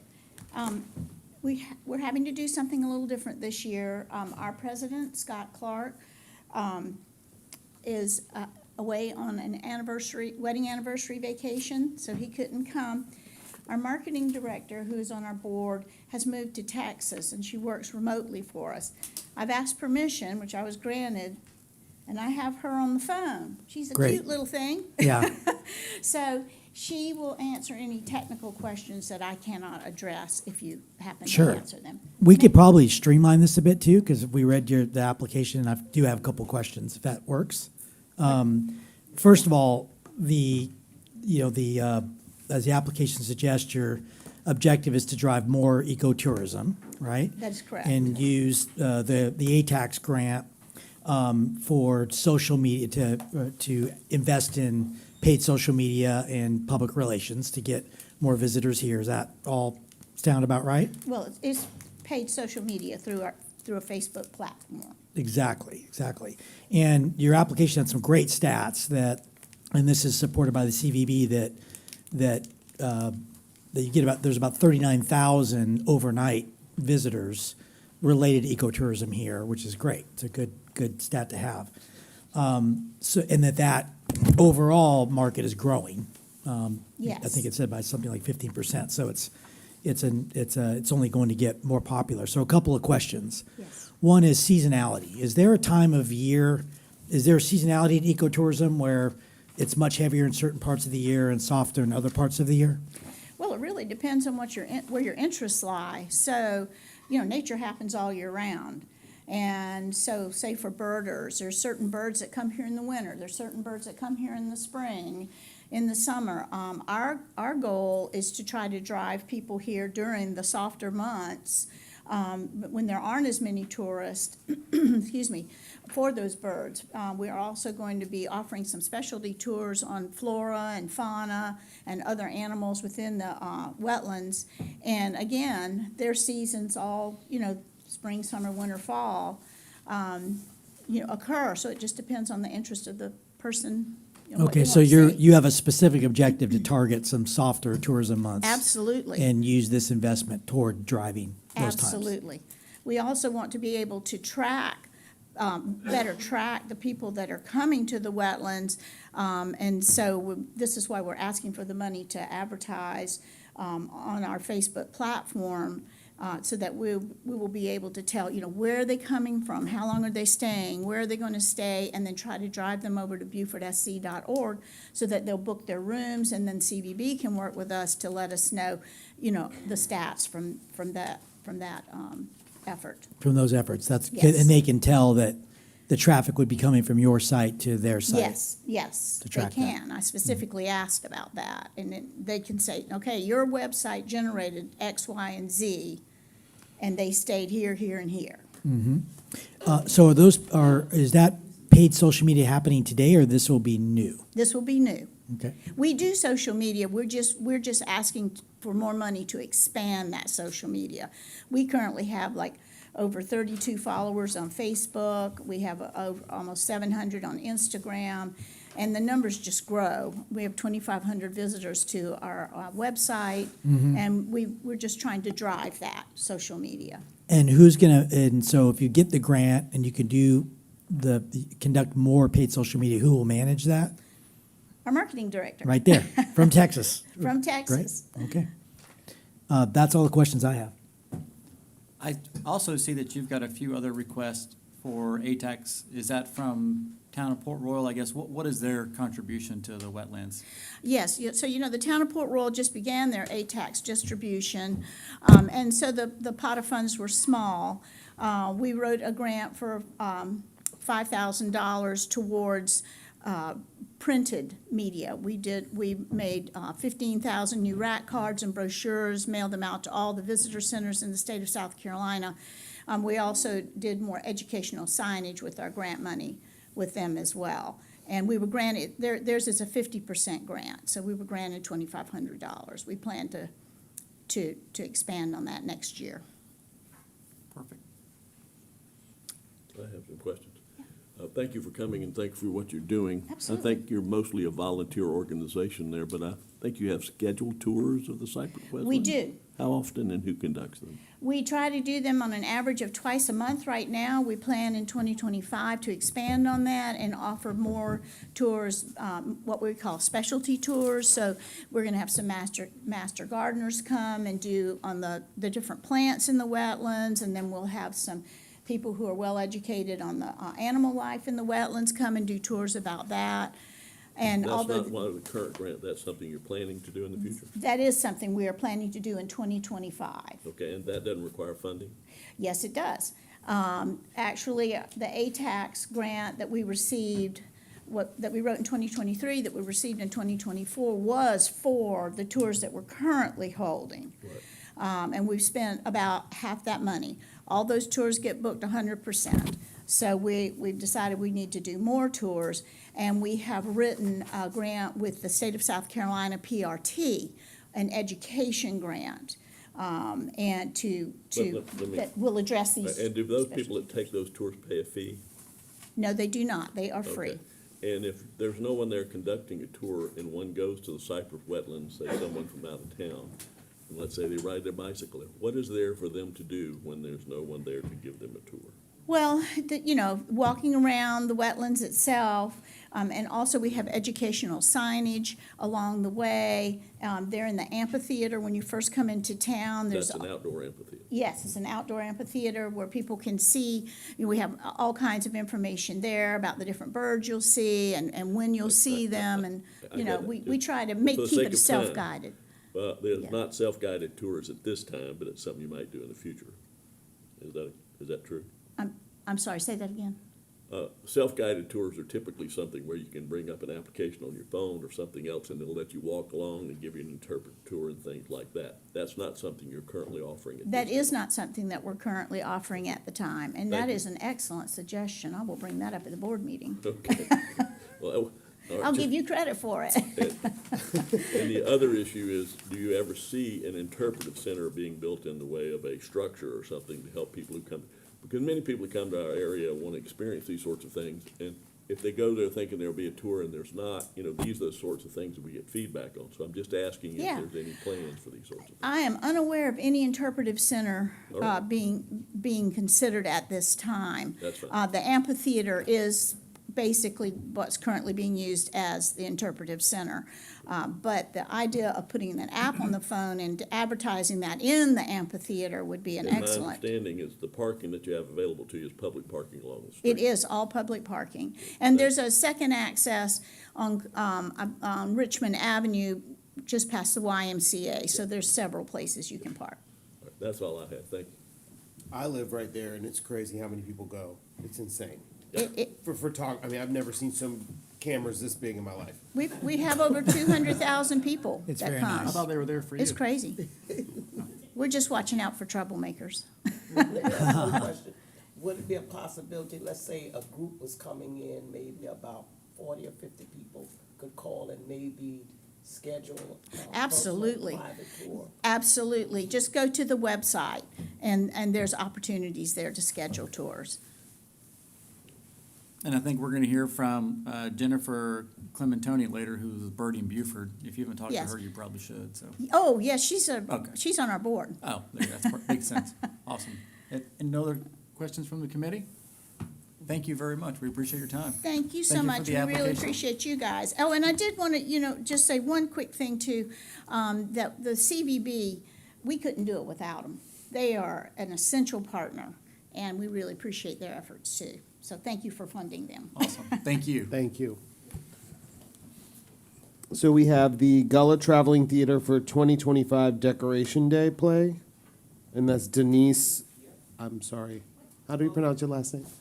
Bullet. You're gonna be back to back now. Just bring them both up and we'll knock them out. Oh, she's got the laptop. We're in trouble.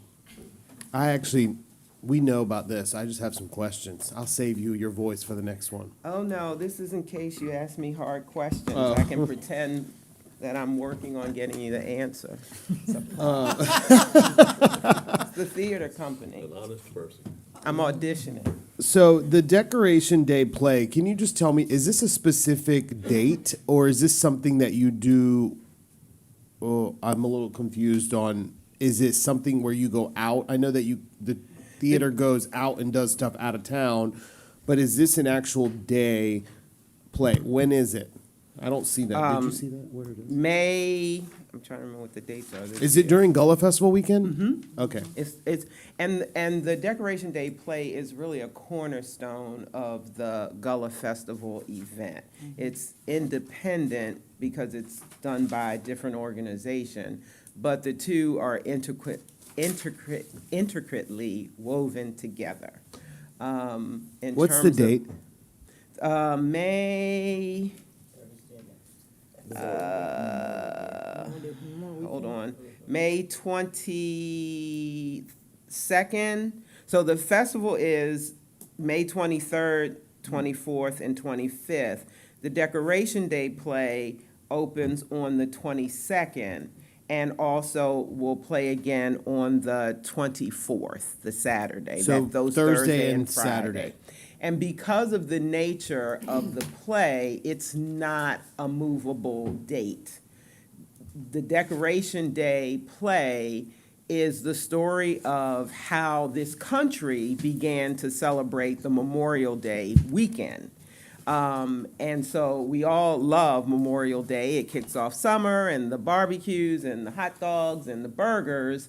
But most people, even here in Beaufort, don't understand how that holiday became woven into the fabric of our country.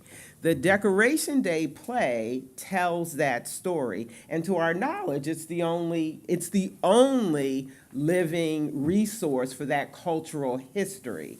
And so it is pivotal to the identity of all that we celebrate in this community as being historically connected to the Gullah community and to the Low Country. How many years have you been doing this Decoration Day play? I'm gonna have to ask somebody who's in red. 20 years. 20 years. Oh, okay. Yeah. And interestingly enough, last year I had the honor of working the box office for the Decoration Day play because we went digital, and I was the only one who had the courage to go there and work the computers. And everyone that I had to process through for their ticket into it, I had an opportunity, if I could, to say, is this your first time seeing the play, or how many times have you seen the play? And I'm going to tell you, 8 out of 10 people said this was their first time. Many of them became emotional, whether it was joyful or a little bit of sadness, how long it had taken them to get here for that occasion. They were all out-of-towners, definitely 50 miles or more. There were people from islands that came in, and I was totally amazed how many people had known about the play for years and have made this on their travel destination bucket to get here to participate in this play. And so our proposal, where we are right now as an organization, is we know we have something rare and beautiful that not only the Decoration Day play, but all that really comes from that.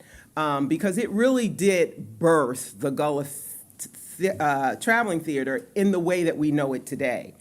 We know whatever What that Miss jewel- right. Sue does over here, that it's gonna be great. Miss Thang over Miss there. Thang over Right here. there. So I'm gonna But- save you. But what I want to say is, what we're really focusing on now is being very strategic about our marketing, expanding our reach, and kind of beginning to use it more intentionally as this brick and mortar kind of travel destination to draw more and more people to us, so that the organization now begins to reap kind of generational benefit from all of the things that they've done thus far.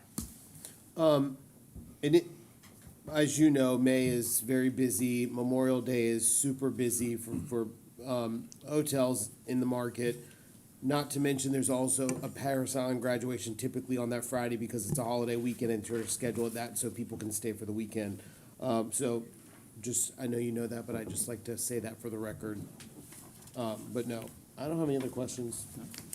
Denise, after this year's festival, really, we need a buttoned-up recap of the grant expenditures, Yeah. specifically the marketing part. Well, that's what was approved, was marketing. Right. And then what was the impact of that marketing, Right. right? So I think this festival, like many, I'm not Right. knocking you, it was born out of, we've got a busy weekend, let's produce a festival, right? Right. And entertain the tourists who are here. Now, I know yours is tied It's to. kind of the other way I- around for us, but anyway, go Well, ahead. it is, but people are already here, right? So I think from the marketing exposure, you could generate a bit more demand and then create more activity and more demand generation. And that would be super helpful. So if you can provide that data as we go forward, that will be more helpful for this committee. And that will also allow, you know, Us as you to look at the target. absolutely. And that's exactly what we've been working on, and I hope you can see the progression that the organization is beginning to make, intentionally building the infrastructure. We've gone digital in the last year. Welcome to the new age, Well, right? and we got the bumps and bruises to show for it. You all know technology eventually becomes your friend, but there is a getting to know each other period. Sure. And so we're definitely in that getting to know each other period, but we are in the process of automating everything. I hope all of you go to GullahTravelingTheater.org and check out the new website, see all the e-commerce, see all the information, see all the links to all the many community partners and things that are going on. All of it is on there, and everything is one click away. All of that has been completely upgraded. We're now, as you see, putting the digital chaperone in place for the festival. All of these things will begin to pull together the type of data, marketing, and organizational infrastructure that you are seeking. We've heard you. We know we need it internally for our own growth and development, and your support has been priceless in terms of helping us to retrofit this organization for its future. And so we are grateful for the opportunity to present and to continue to have this support, because I gotta be honest, last year, the logistical way that this particular grant unfolded actually helped us move a few steps backwards. The event is in May. We got the funding about 10 days before the festival. We did have $20,000 in there to spend on TV and radio and so forth. We did not have the money because we didn't receive the money until May. And so that's why we came to you and said, can we do something about this? We didn't get the funding. We couldn't sign the contracts in good faith because we didn't have any information. And for us kind of to be held accountable to that timeline, when we thought we would get that money in January and February. When it did eventually come, it was half of what we were expected because you changed how you did it in the middle of the process. Sure. We really felt the buffer of that because our event was less than 2 weeks later. Let me ask this question. How was your overall attendance compared to previous years? The festival did really, really well. The play did good. Okay.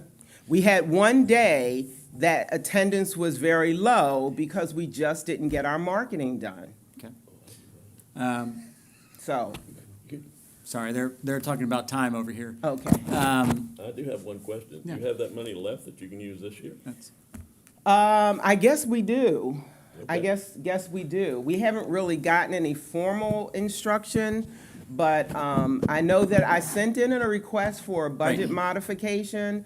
I haven't gotten a formal response back, except, but We we are- actually still have bills that we're paying from that. We are going to because discuss that. We didn't, And when we debrief today. 'Cause Oh, great, I did great, have a great. chance to look at those. not a problem. And so what we'll likely do is we can let you carry those funds forward as part of this application process. So that's what we'll discuss this afternoon, and the committee can review that and make that decision so that we can give you a formal response. Okay, Because the way that works is we are a recommending body. I understand. We can't understand. just say yes. We have to review, recommend. Council has to then approve, right? So we have to make a formal recommendation since you've now provided the request.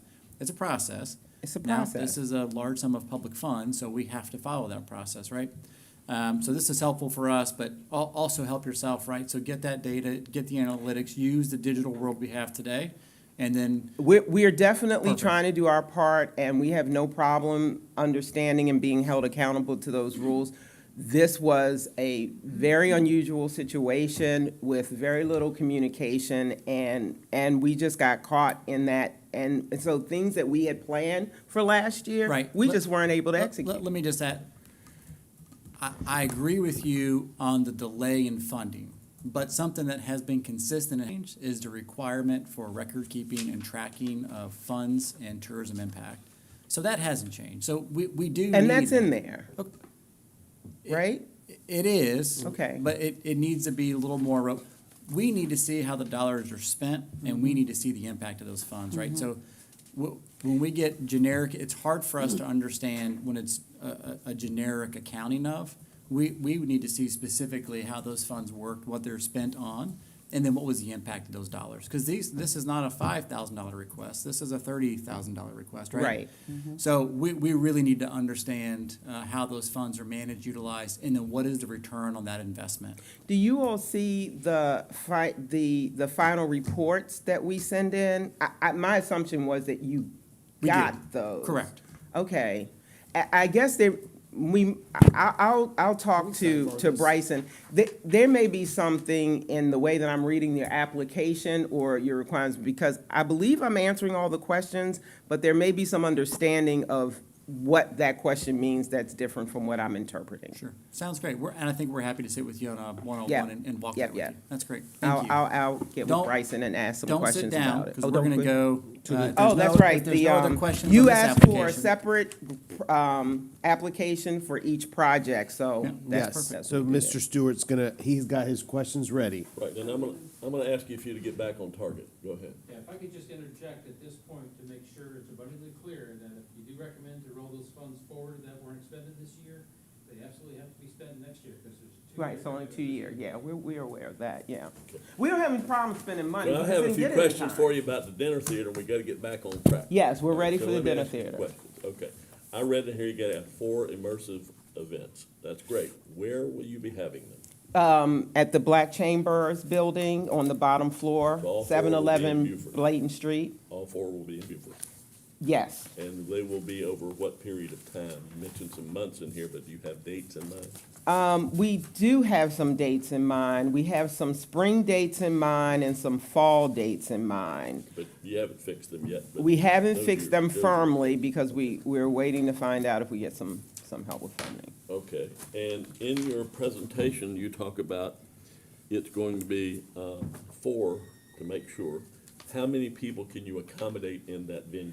Okay, so when I say when we say plays, they will run more than one day. This isn't a play, this is a dinner. This is the dinner theater, but each event, in other words, we have 4 plays, but each play will be performed, or each dinner setting, there's more than one dinner setting. In other words, when we have play A set up, it'll have, How many performances are going to have? we're planning on 4 for each of them. So there'll be 4 performances total. No, 16. Well, how many total will there be? 16. Okay, and how And many there are people? 80. I think I have those numbers in there. 640. You have 320 in one place, you have 640 in another, you don't have 16 anywhere. You gotta let me ask the question, and then you can come back and correct me because I didn't get the information, because we're gonna run out of time, and then they're gonna get mad at me for letting you go too long. So Well, be that patient works. with me. I'm okay with that. Okay, well, some places you say your goal is 320, but another place you talk about 640, and it's complicated. In no place do you talk about 80 times 16. I just think that- 640 is the total population of all plays for each event. And And let me just kind of ask my questions now. In your 80 budget- each. And I got that. I'm not, you don't need to tell me twice. I got it. You're gonna work me on this time because you're gonna get me in trouble here. In your budget, you mention expenses, but you don't give us revenues. But in your package marketing, you're talking about providing people a tour and food and accommodations. How much will you be, where will those people be staying? And how much will you be charging for packages so that you can buy those hotel rooms and those tours? In the model that we have put forth for our preliminary year of doing this, we intend to have a hotel partner. He or she will decide what their hotel rate is for the package. Okay. We're not trying to make money on the package per Right. se. What we're saying is, when we market this, we will market it as an inclusive Right. opportunity, Okay, let me ask bringing you a in question. other So partners. you don't have a number of what you're planning to spend for hotel rooms at this time? No, Thank you. because we're not including that as it would be added on to we sell a package, the hotel will have. Here it says your package will include accommodations, dinner theater, a tour, and some other activities. I just want to make sure that since we don't have the expense portion of your budget, we don't have the revenue portion of your budget, and we don't have expense related to anything other than what we see here, I'm trying to get information. And that's because those other add-ons will be add-ons that the operators themselves will set. So the packages could be $2,000, $3,000 a person. If that's what it is for the hotel cost. Well, I'm just trying to get some information about that. In other words, and maybe we're just not on the same page, when I did this proposal, I wrote it for the dinner theater because that was the portion that we are financially responsible for. The package pricing would be, I didn't put the proposal together for the whole package, just showing you the dinner theater's portion of that package. Yeah. Those fees would go, the hotel would set its own fee. We can sell it as a package and we would get our $120 or whatever we get out of it. But if they're paying $300 for the hotel, that money is gonna go directly Right. to the hotel. We're not trying I to understand. profit off of that. I'm just trying to figure out how all that works and our obligations to deal with tax dollars and put heads in beds. And Right. I'm not criticizing, I'm trying to understand. Okay, so maximum would be 16 times 80. That assumes you'll sell out. And the 4 different productions you're going to have, would you see that those would be spread out at 4 different times in the year for each different production?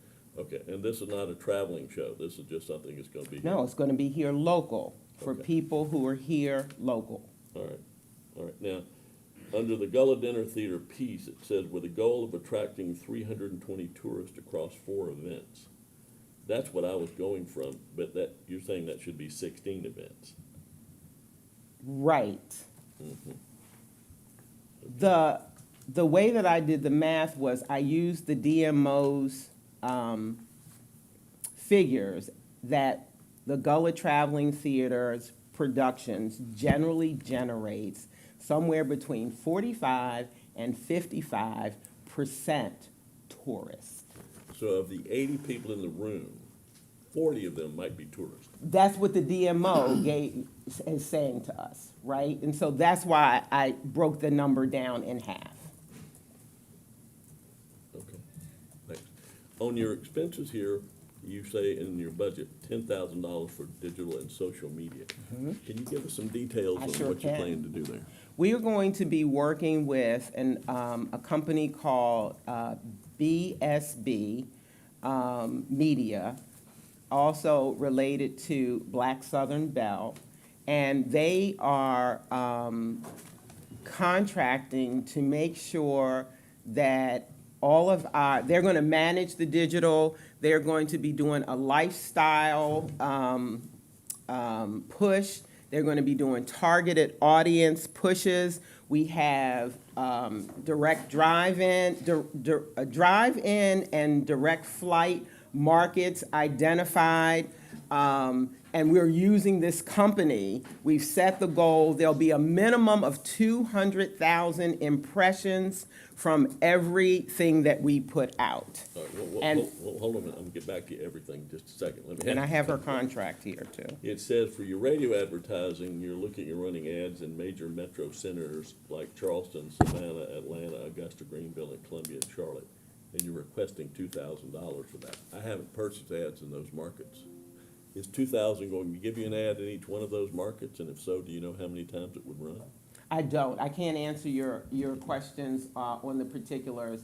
I am giving you the budget that we will be giving to the media company to make things happen. Okay, and for television, you've got broadcast TV plus digital ad placement for 30 days leading up to event, that's 10,000.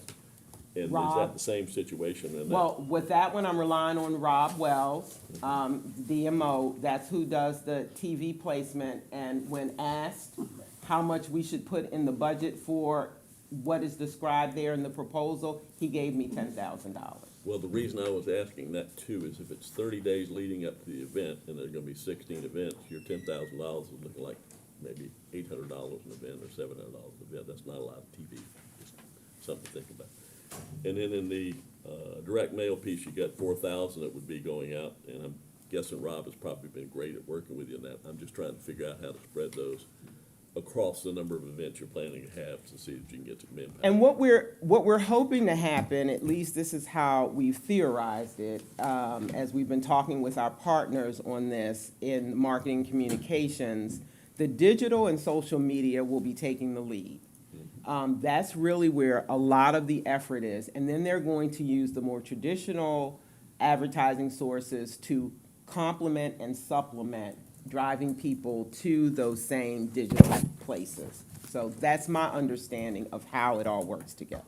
Okay, and one of the topics you've heard here is that, while you've been in the room, and you will hear often from this group, is that many times our hoteliers who generate these day taxes, those in the short-term rental market, are full at different times of the Correct. seasons and busy. So those dates that you have yet to firm up, as you take those into consideration, I'm confident that if we see you again next year, Yes. we will be asking you about those dates and asking you how that impacted things. Because if the hotels are already full, their enthusiasm to partner with you to sell rooms that Correct. are already sold to somebody else is gonna be quite low. And you know that in this organization, we have someone who has a bird's eye view on working with hotels for those empty dates. And so that's exactly what our plan is in doing so, is that these will be filler in those I got you. I'm gonna those have- periods. We're running out of time, and Vimal asked me to be the timekeeper. Well, you've done very well. That's all I have, but other people may have questions, and, Denise, what we need, you did give us a detailed budget, right? I wanted to make sure I wasn't reading wrong. Went back and looked. We need the total P&L for these events. So we want to, like, how many sponsorships are you getting, right? You're asking us for 30,000. What are your other expenses? Where do those revenues come from?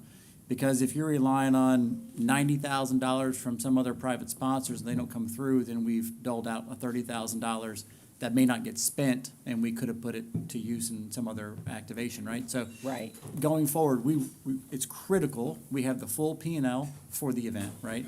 So give us all of your revenue, your incomes, what your total expenses are gonna be, and then if you intend on having some profit, and show us profit if you're gonna have it, that's okay. That- we You're a love that. nonprofit, you have to operate, right? We love that, right. So you have office expenses, payroll, all that stuff, but that's why you should give us the organizational P&L too. Okay. Right, so, but we've I gotta just don't have- remember that actually being asked for, but. That was asked it- for in the workshops. Okay. And it's in the application, it's in the It's in the state, it's in application, everything. okay. But we've gotta have the total overview. Don't just show us how you're spending the money that you're requesting. but Okay, we need to because that's see- what I thought we're, may be getting that. we look at it as a business, right? Okay. And that's how we evaluate the applications. So we need to see the health of the business. Is this proposal viable? And so if you provide the full, like you said, you're putting together these assumptions, we want to see all those assumptions, right? And that gives us the ability to understand what it is you're trying to achieve, so we don't have to pick you apart and you have to try to figure it all out up here, right? So, Okay. thank you for your time. Any other questions before we move on? Just a statement, thank you for all you do with the, especially the theater, I really enjoy it. Takes me back in time and it opens the eye to others who come and see the history that they really don't really know. Well, thank you so much for doing You're that. very welcome. I take full credit for all of the success, all of the creativity, and the inspiration behind it. Thank you so much. Thank you, Denise. Hey, this is year 2 for you, so I know you're gonna keep getting this stuff buttoned up, so thank you. We do appreciate it.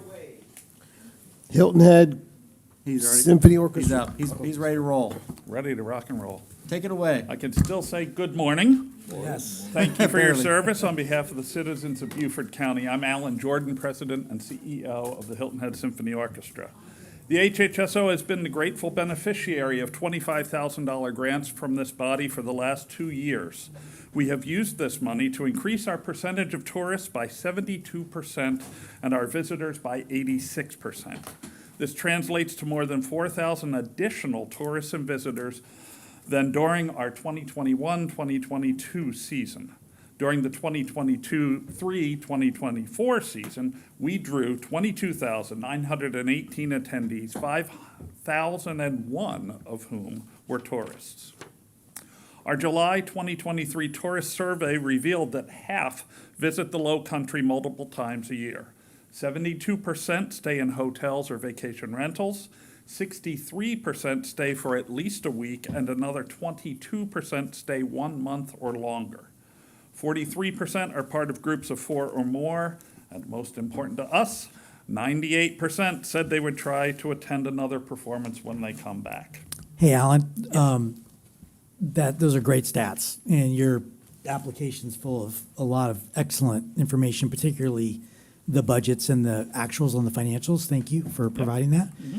So a couple comments and questions. There's you have a fairly sizable, marketing investment, a lot of which is really what I would call downstream marketing. So you're generating awareness in places where the visitors already are, locally, which makes sense, right?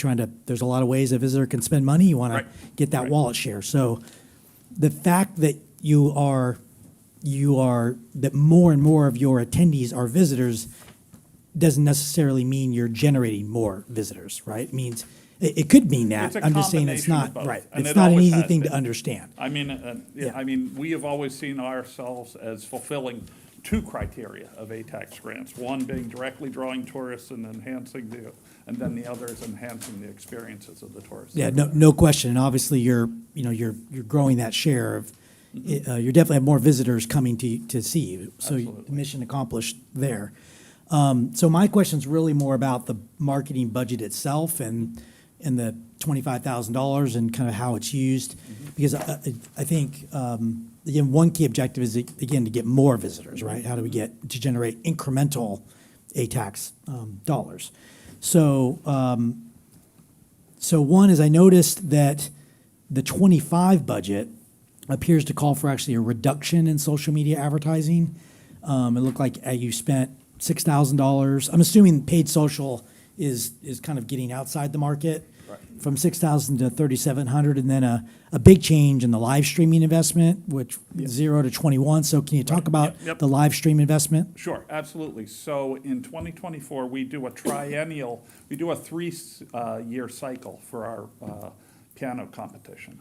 And this year, 2024, was the non-competition year, so it's a festival, and so we just bring in soloists and do a bunch of concerts. We're not permitted to live stream that. We live stream the competitions. So 2025 will be the 18 to 30-year-old, the adult competition, and we bring in the live streamer from Cincinnati and we do the worldwide stuff. So every third year, we're gonna be really low on live streaming, and then the other Oh, I 2 see. years, yeah. So you're not live streaming something that's happening in Hilton Head. You're live streaming something that's happening elsewhere. and No, people are it's coming. all in Hilton Head. But the Okay. year that we do the festival, it's not a competition. Mhm. And so we don't have the permission from all the soloists that come in to do the live streaming. But when we do the competition, we do the live streaming. And this year, in fact, is going to be really exciting because we have 193 applicants. And of those 193, 31 represent different countries. So, it's going to be their family and friends that Yeah. are watching and their teachers and everything else. So does live streaming do anything to ultimately generate more, future visits or heads and beds? We haven't tracked that. I think that it does draw attention to Hilton Head. And the directory's results, I can't tell you, and we haven't surveyed to figure out how Okay, best we could do fair it. enough. Yep. Also, I know that a part of your budget, and you called out specifically if with this grant, you'd use it for continued public radio advertising. Yeah. How do you track the success of something like that?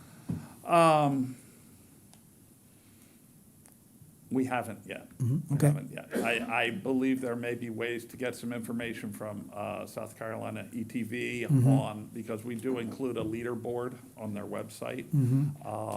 I will say that we got recognition from them, I think it was in the September newsletter as a sponsor, so, getting word through their network beyond just the ones that hear us on the radio. And I also wanted to mention that you asked about the reduction in the social media.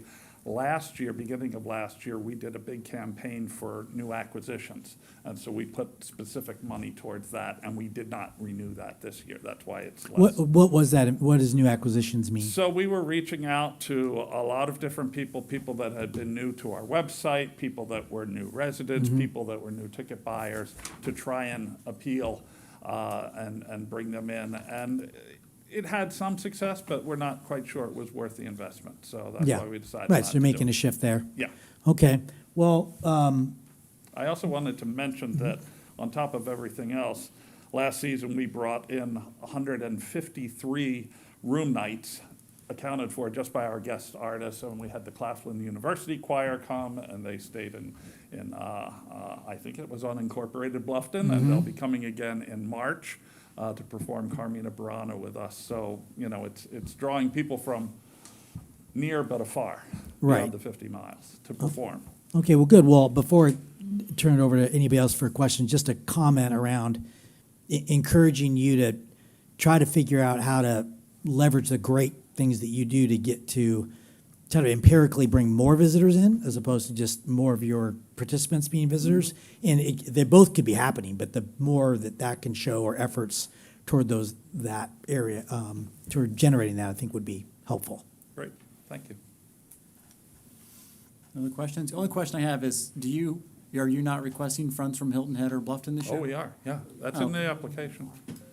Yeah, 350 from Hilton Head, and it's 40 and some change from Bluffton for the two concerts that we do in Bluffton. One that we did last night Okay. You said 350,000 from Hilton Head? was our request. Yeah, that's in there, right? Thank you. You usually get it. Yes, yes. They've gotten it every Yeah, we actually had Got to it. present for that yesterday. Perfect. This is ATAX week.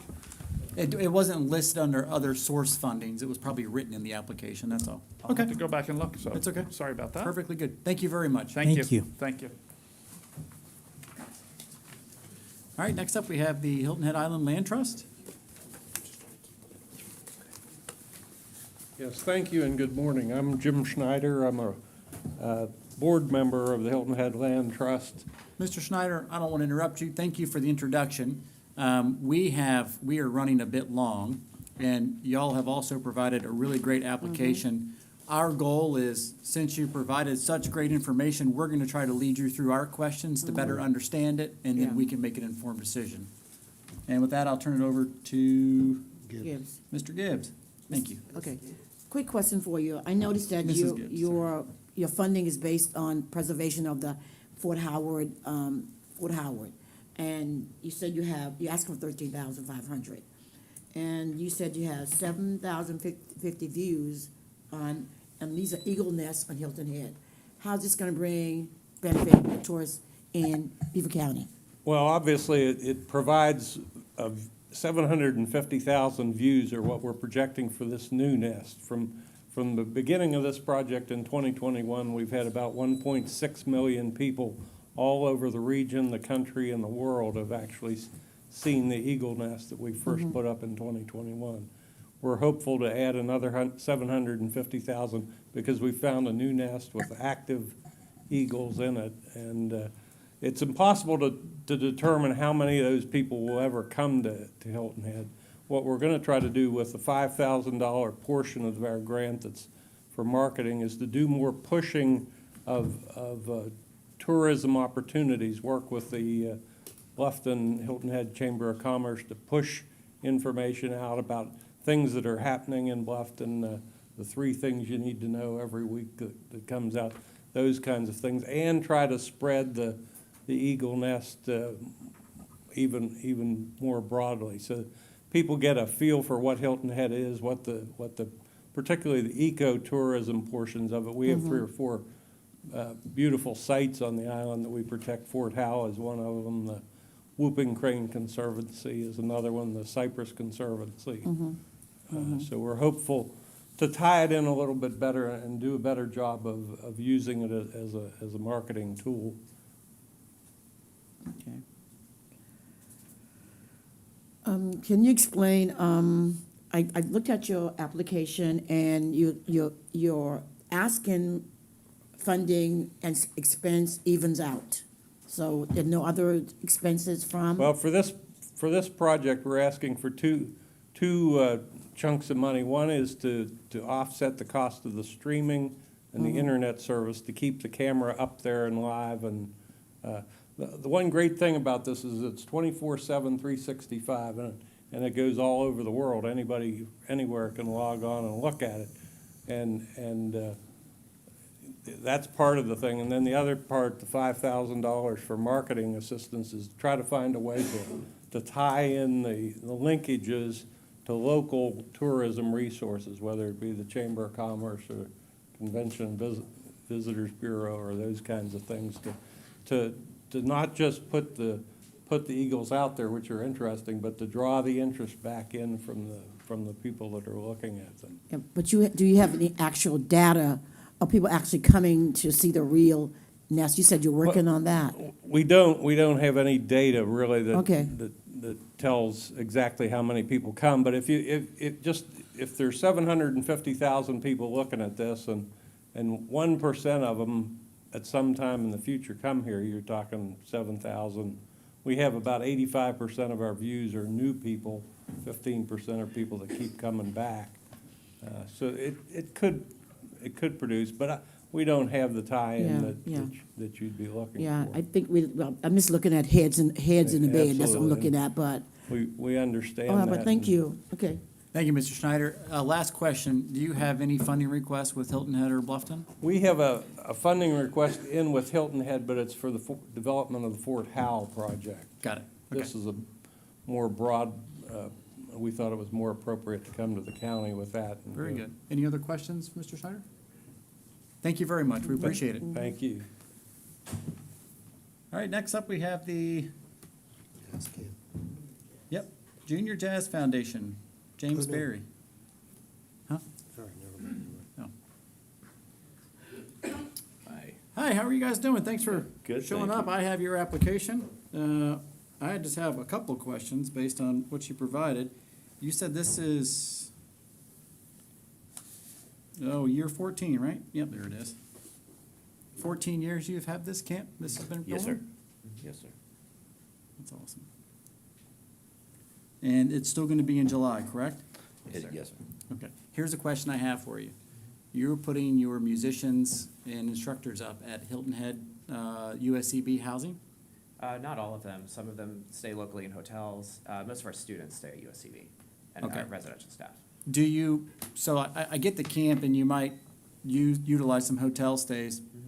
Do you do any shows that generate tourism? That's what I didn't see any of that in the application. Yes, absolutely. We're on the Tuesday of the week, we do the Jazz in the Park series. So we're the featured artists for Alan's series, the Hilton Head Symphony Orchestra. And then we do a Thursday performance, vocal recital. We do a performance Friday. And then our big Saturday finale, we typically have 400 to 500 guests that attend. Okay, and how are these marketed? They're marketed primarily a variety of ways, online, through local media. And we do, obviously, word of mouth plays a big part of it as well. Okay.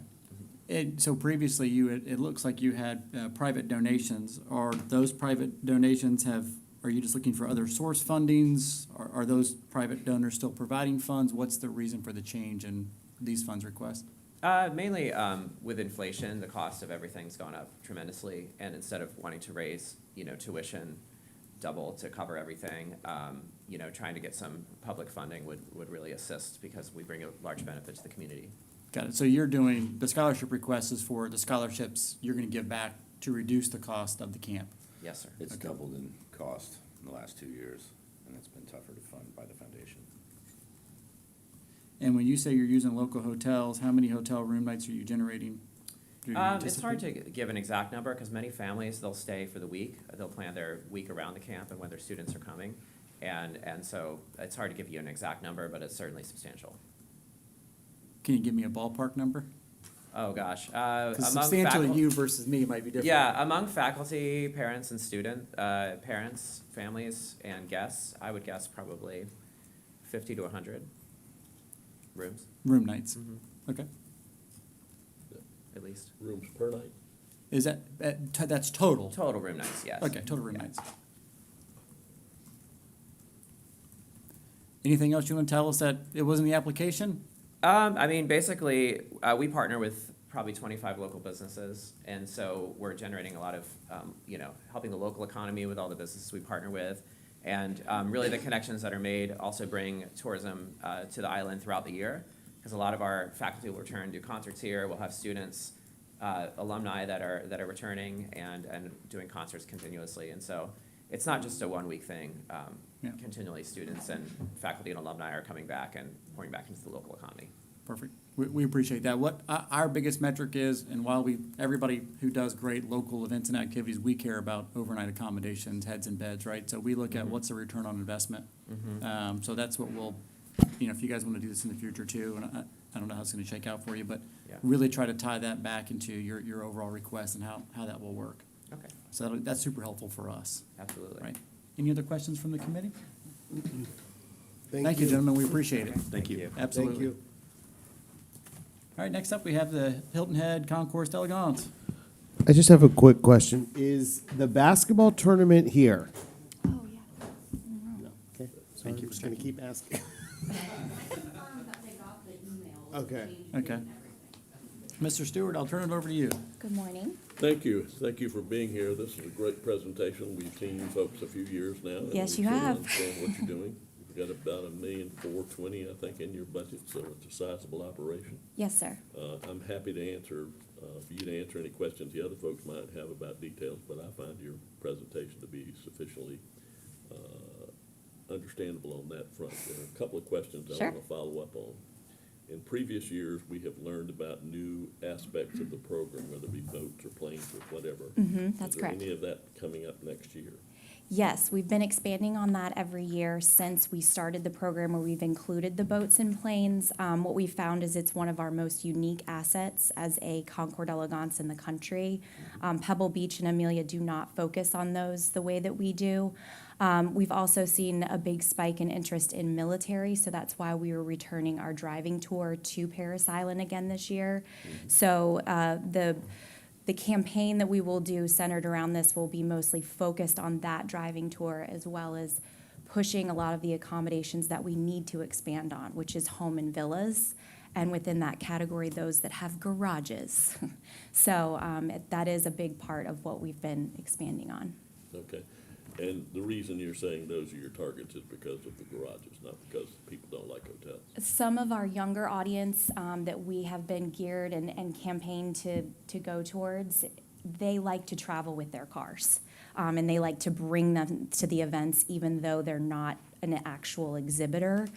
So that's a big part of it. And they also don't mind driving. So we've found a lot of them have started expanding where they're staying, and that is outside of Hilton Head because it is much more affordable, and they can stay for the entire week and include that driving tour and other events that we have, including car meetups that we are doing with Tanger Outlets as well. So it's not the garage, it's just they want. It's a little bit of everything. It's expanding it, grouping together, and then a lot of them also like that perk as well. Okay, thank you. The other thing is in your financial budget, which is quite nice. I noticed that you're thorough. I noticed that you're looking for $395,000 and other funding of $70,000. Is the $395 the town of Hilton Head request? That's correct, yes. And what's the other 70? That comes from the state, SCPRT. So Okay. that's part of their match grant that we work with them with Discover South Carolina.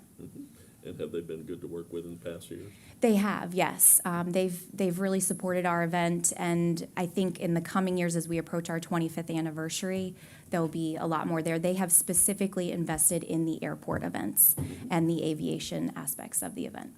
And I thought I would know the answer to that, but I wanted that to be sort of a message to other parties that might be looking at growth opportunities and working with agencies like the state agency. The last Yes. question I'll have before I turn it over to the committee is I notice in your expense section, you're saying you do donations each year of around $40,000. Yes, sir. You're at 48,000, I think, and you're asking us for 40,000. Who are you donating the money to, and is that just our money being donated to someone? And if so, we No, have to not know who it is? necessarily. It fluctuates year to year, but that's what we typically budget for as a mandatory kind of minimum in our minds is what we want to raise. That specifically comes from our Pinnacle Society, which is a group of individuals or businesses that I'm more asking invest where in it that. goes. It goes towards scholarship funds as well as any of the charities that help us put on the event, such as Boys and Girls Club and others. Scholarships to attend what? Scholarships in design and automotive. We focus completely on those areas of the world and aviation because it's definitely underserved and it's a big part of what kids are not learning today. Okay, if you didn't get the 40,000 you're asking for from the county, Sure. how would that affect your event?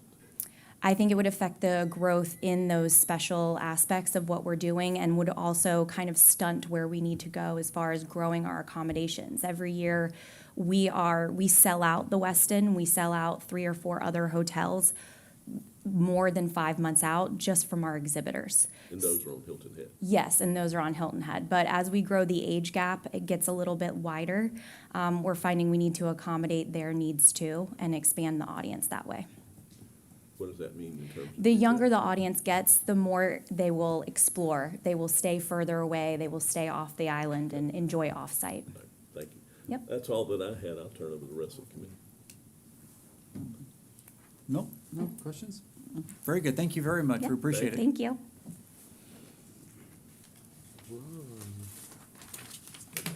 Ron? I know Ron's here somewhere. Ron? Oh, yeah, Ron, Film Society.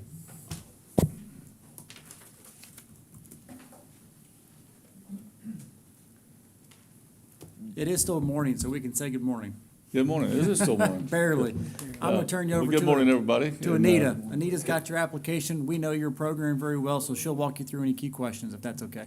That is great, because I wasn't going to say anything, because last year I got the tap on the watch, and I said, oh, wait. Thanks, Ron. Well, first of all, thank you. What's that? Thank you for the revenue that y'all bring in February when it's a soft Thank month. And we see that the festival continues to grow and continue to bring people forward there. Anything new for us to look at this year? to expect? Anything new? Mhm. Last year was such a big success with Gary Sinise, and we obviously raised the bar, so every year we tried to raise the bar even more. This year, we're hoping just to keep the bar there where it was. We have a lot of things in the works that we're exploring, that we want to tap into the use of AI, because that's becoming a really hot topic in the entertainment industry, both good and bad. We've been dabbling with it ourselves and found some mostly good, but we can see where it also can lead to some bad things. We have some folks coming in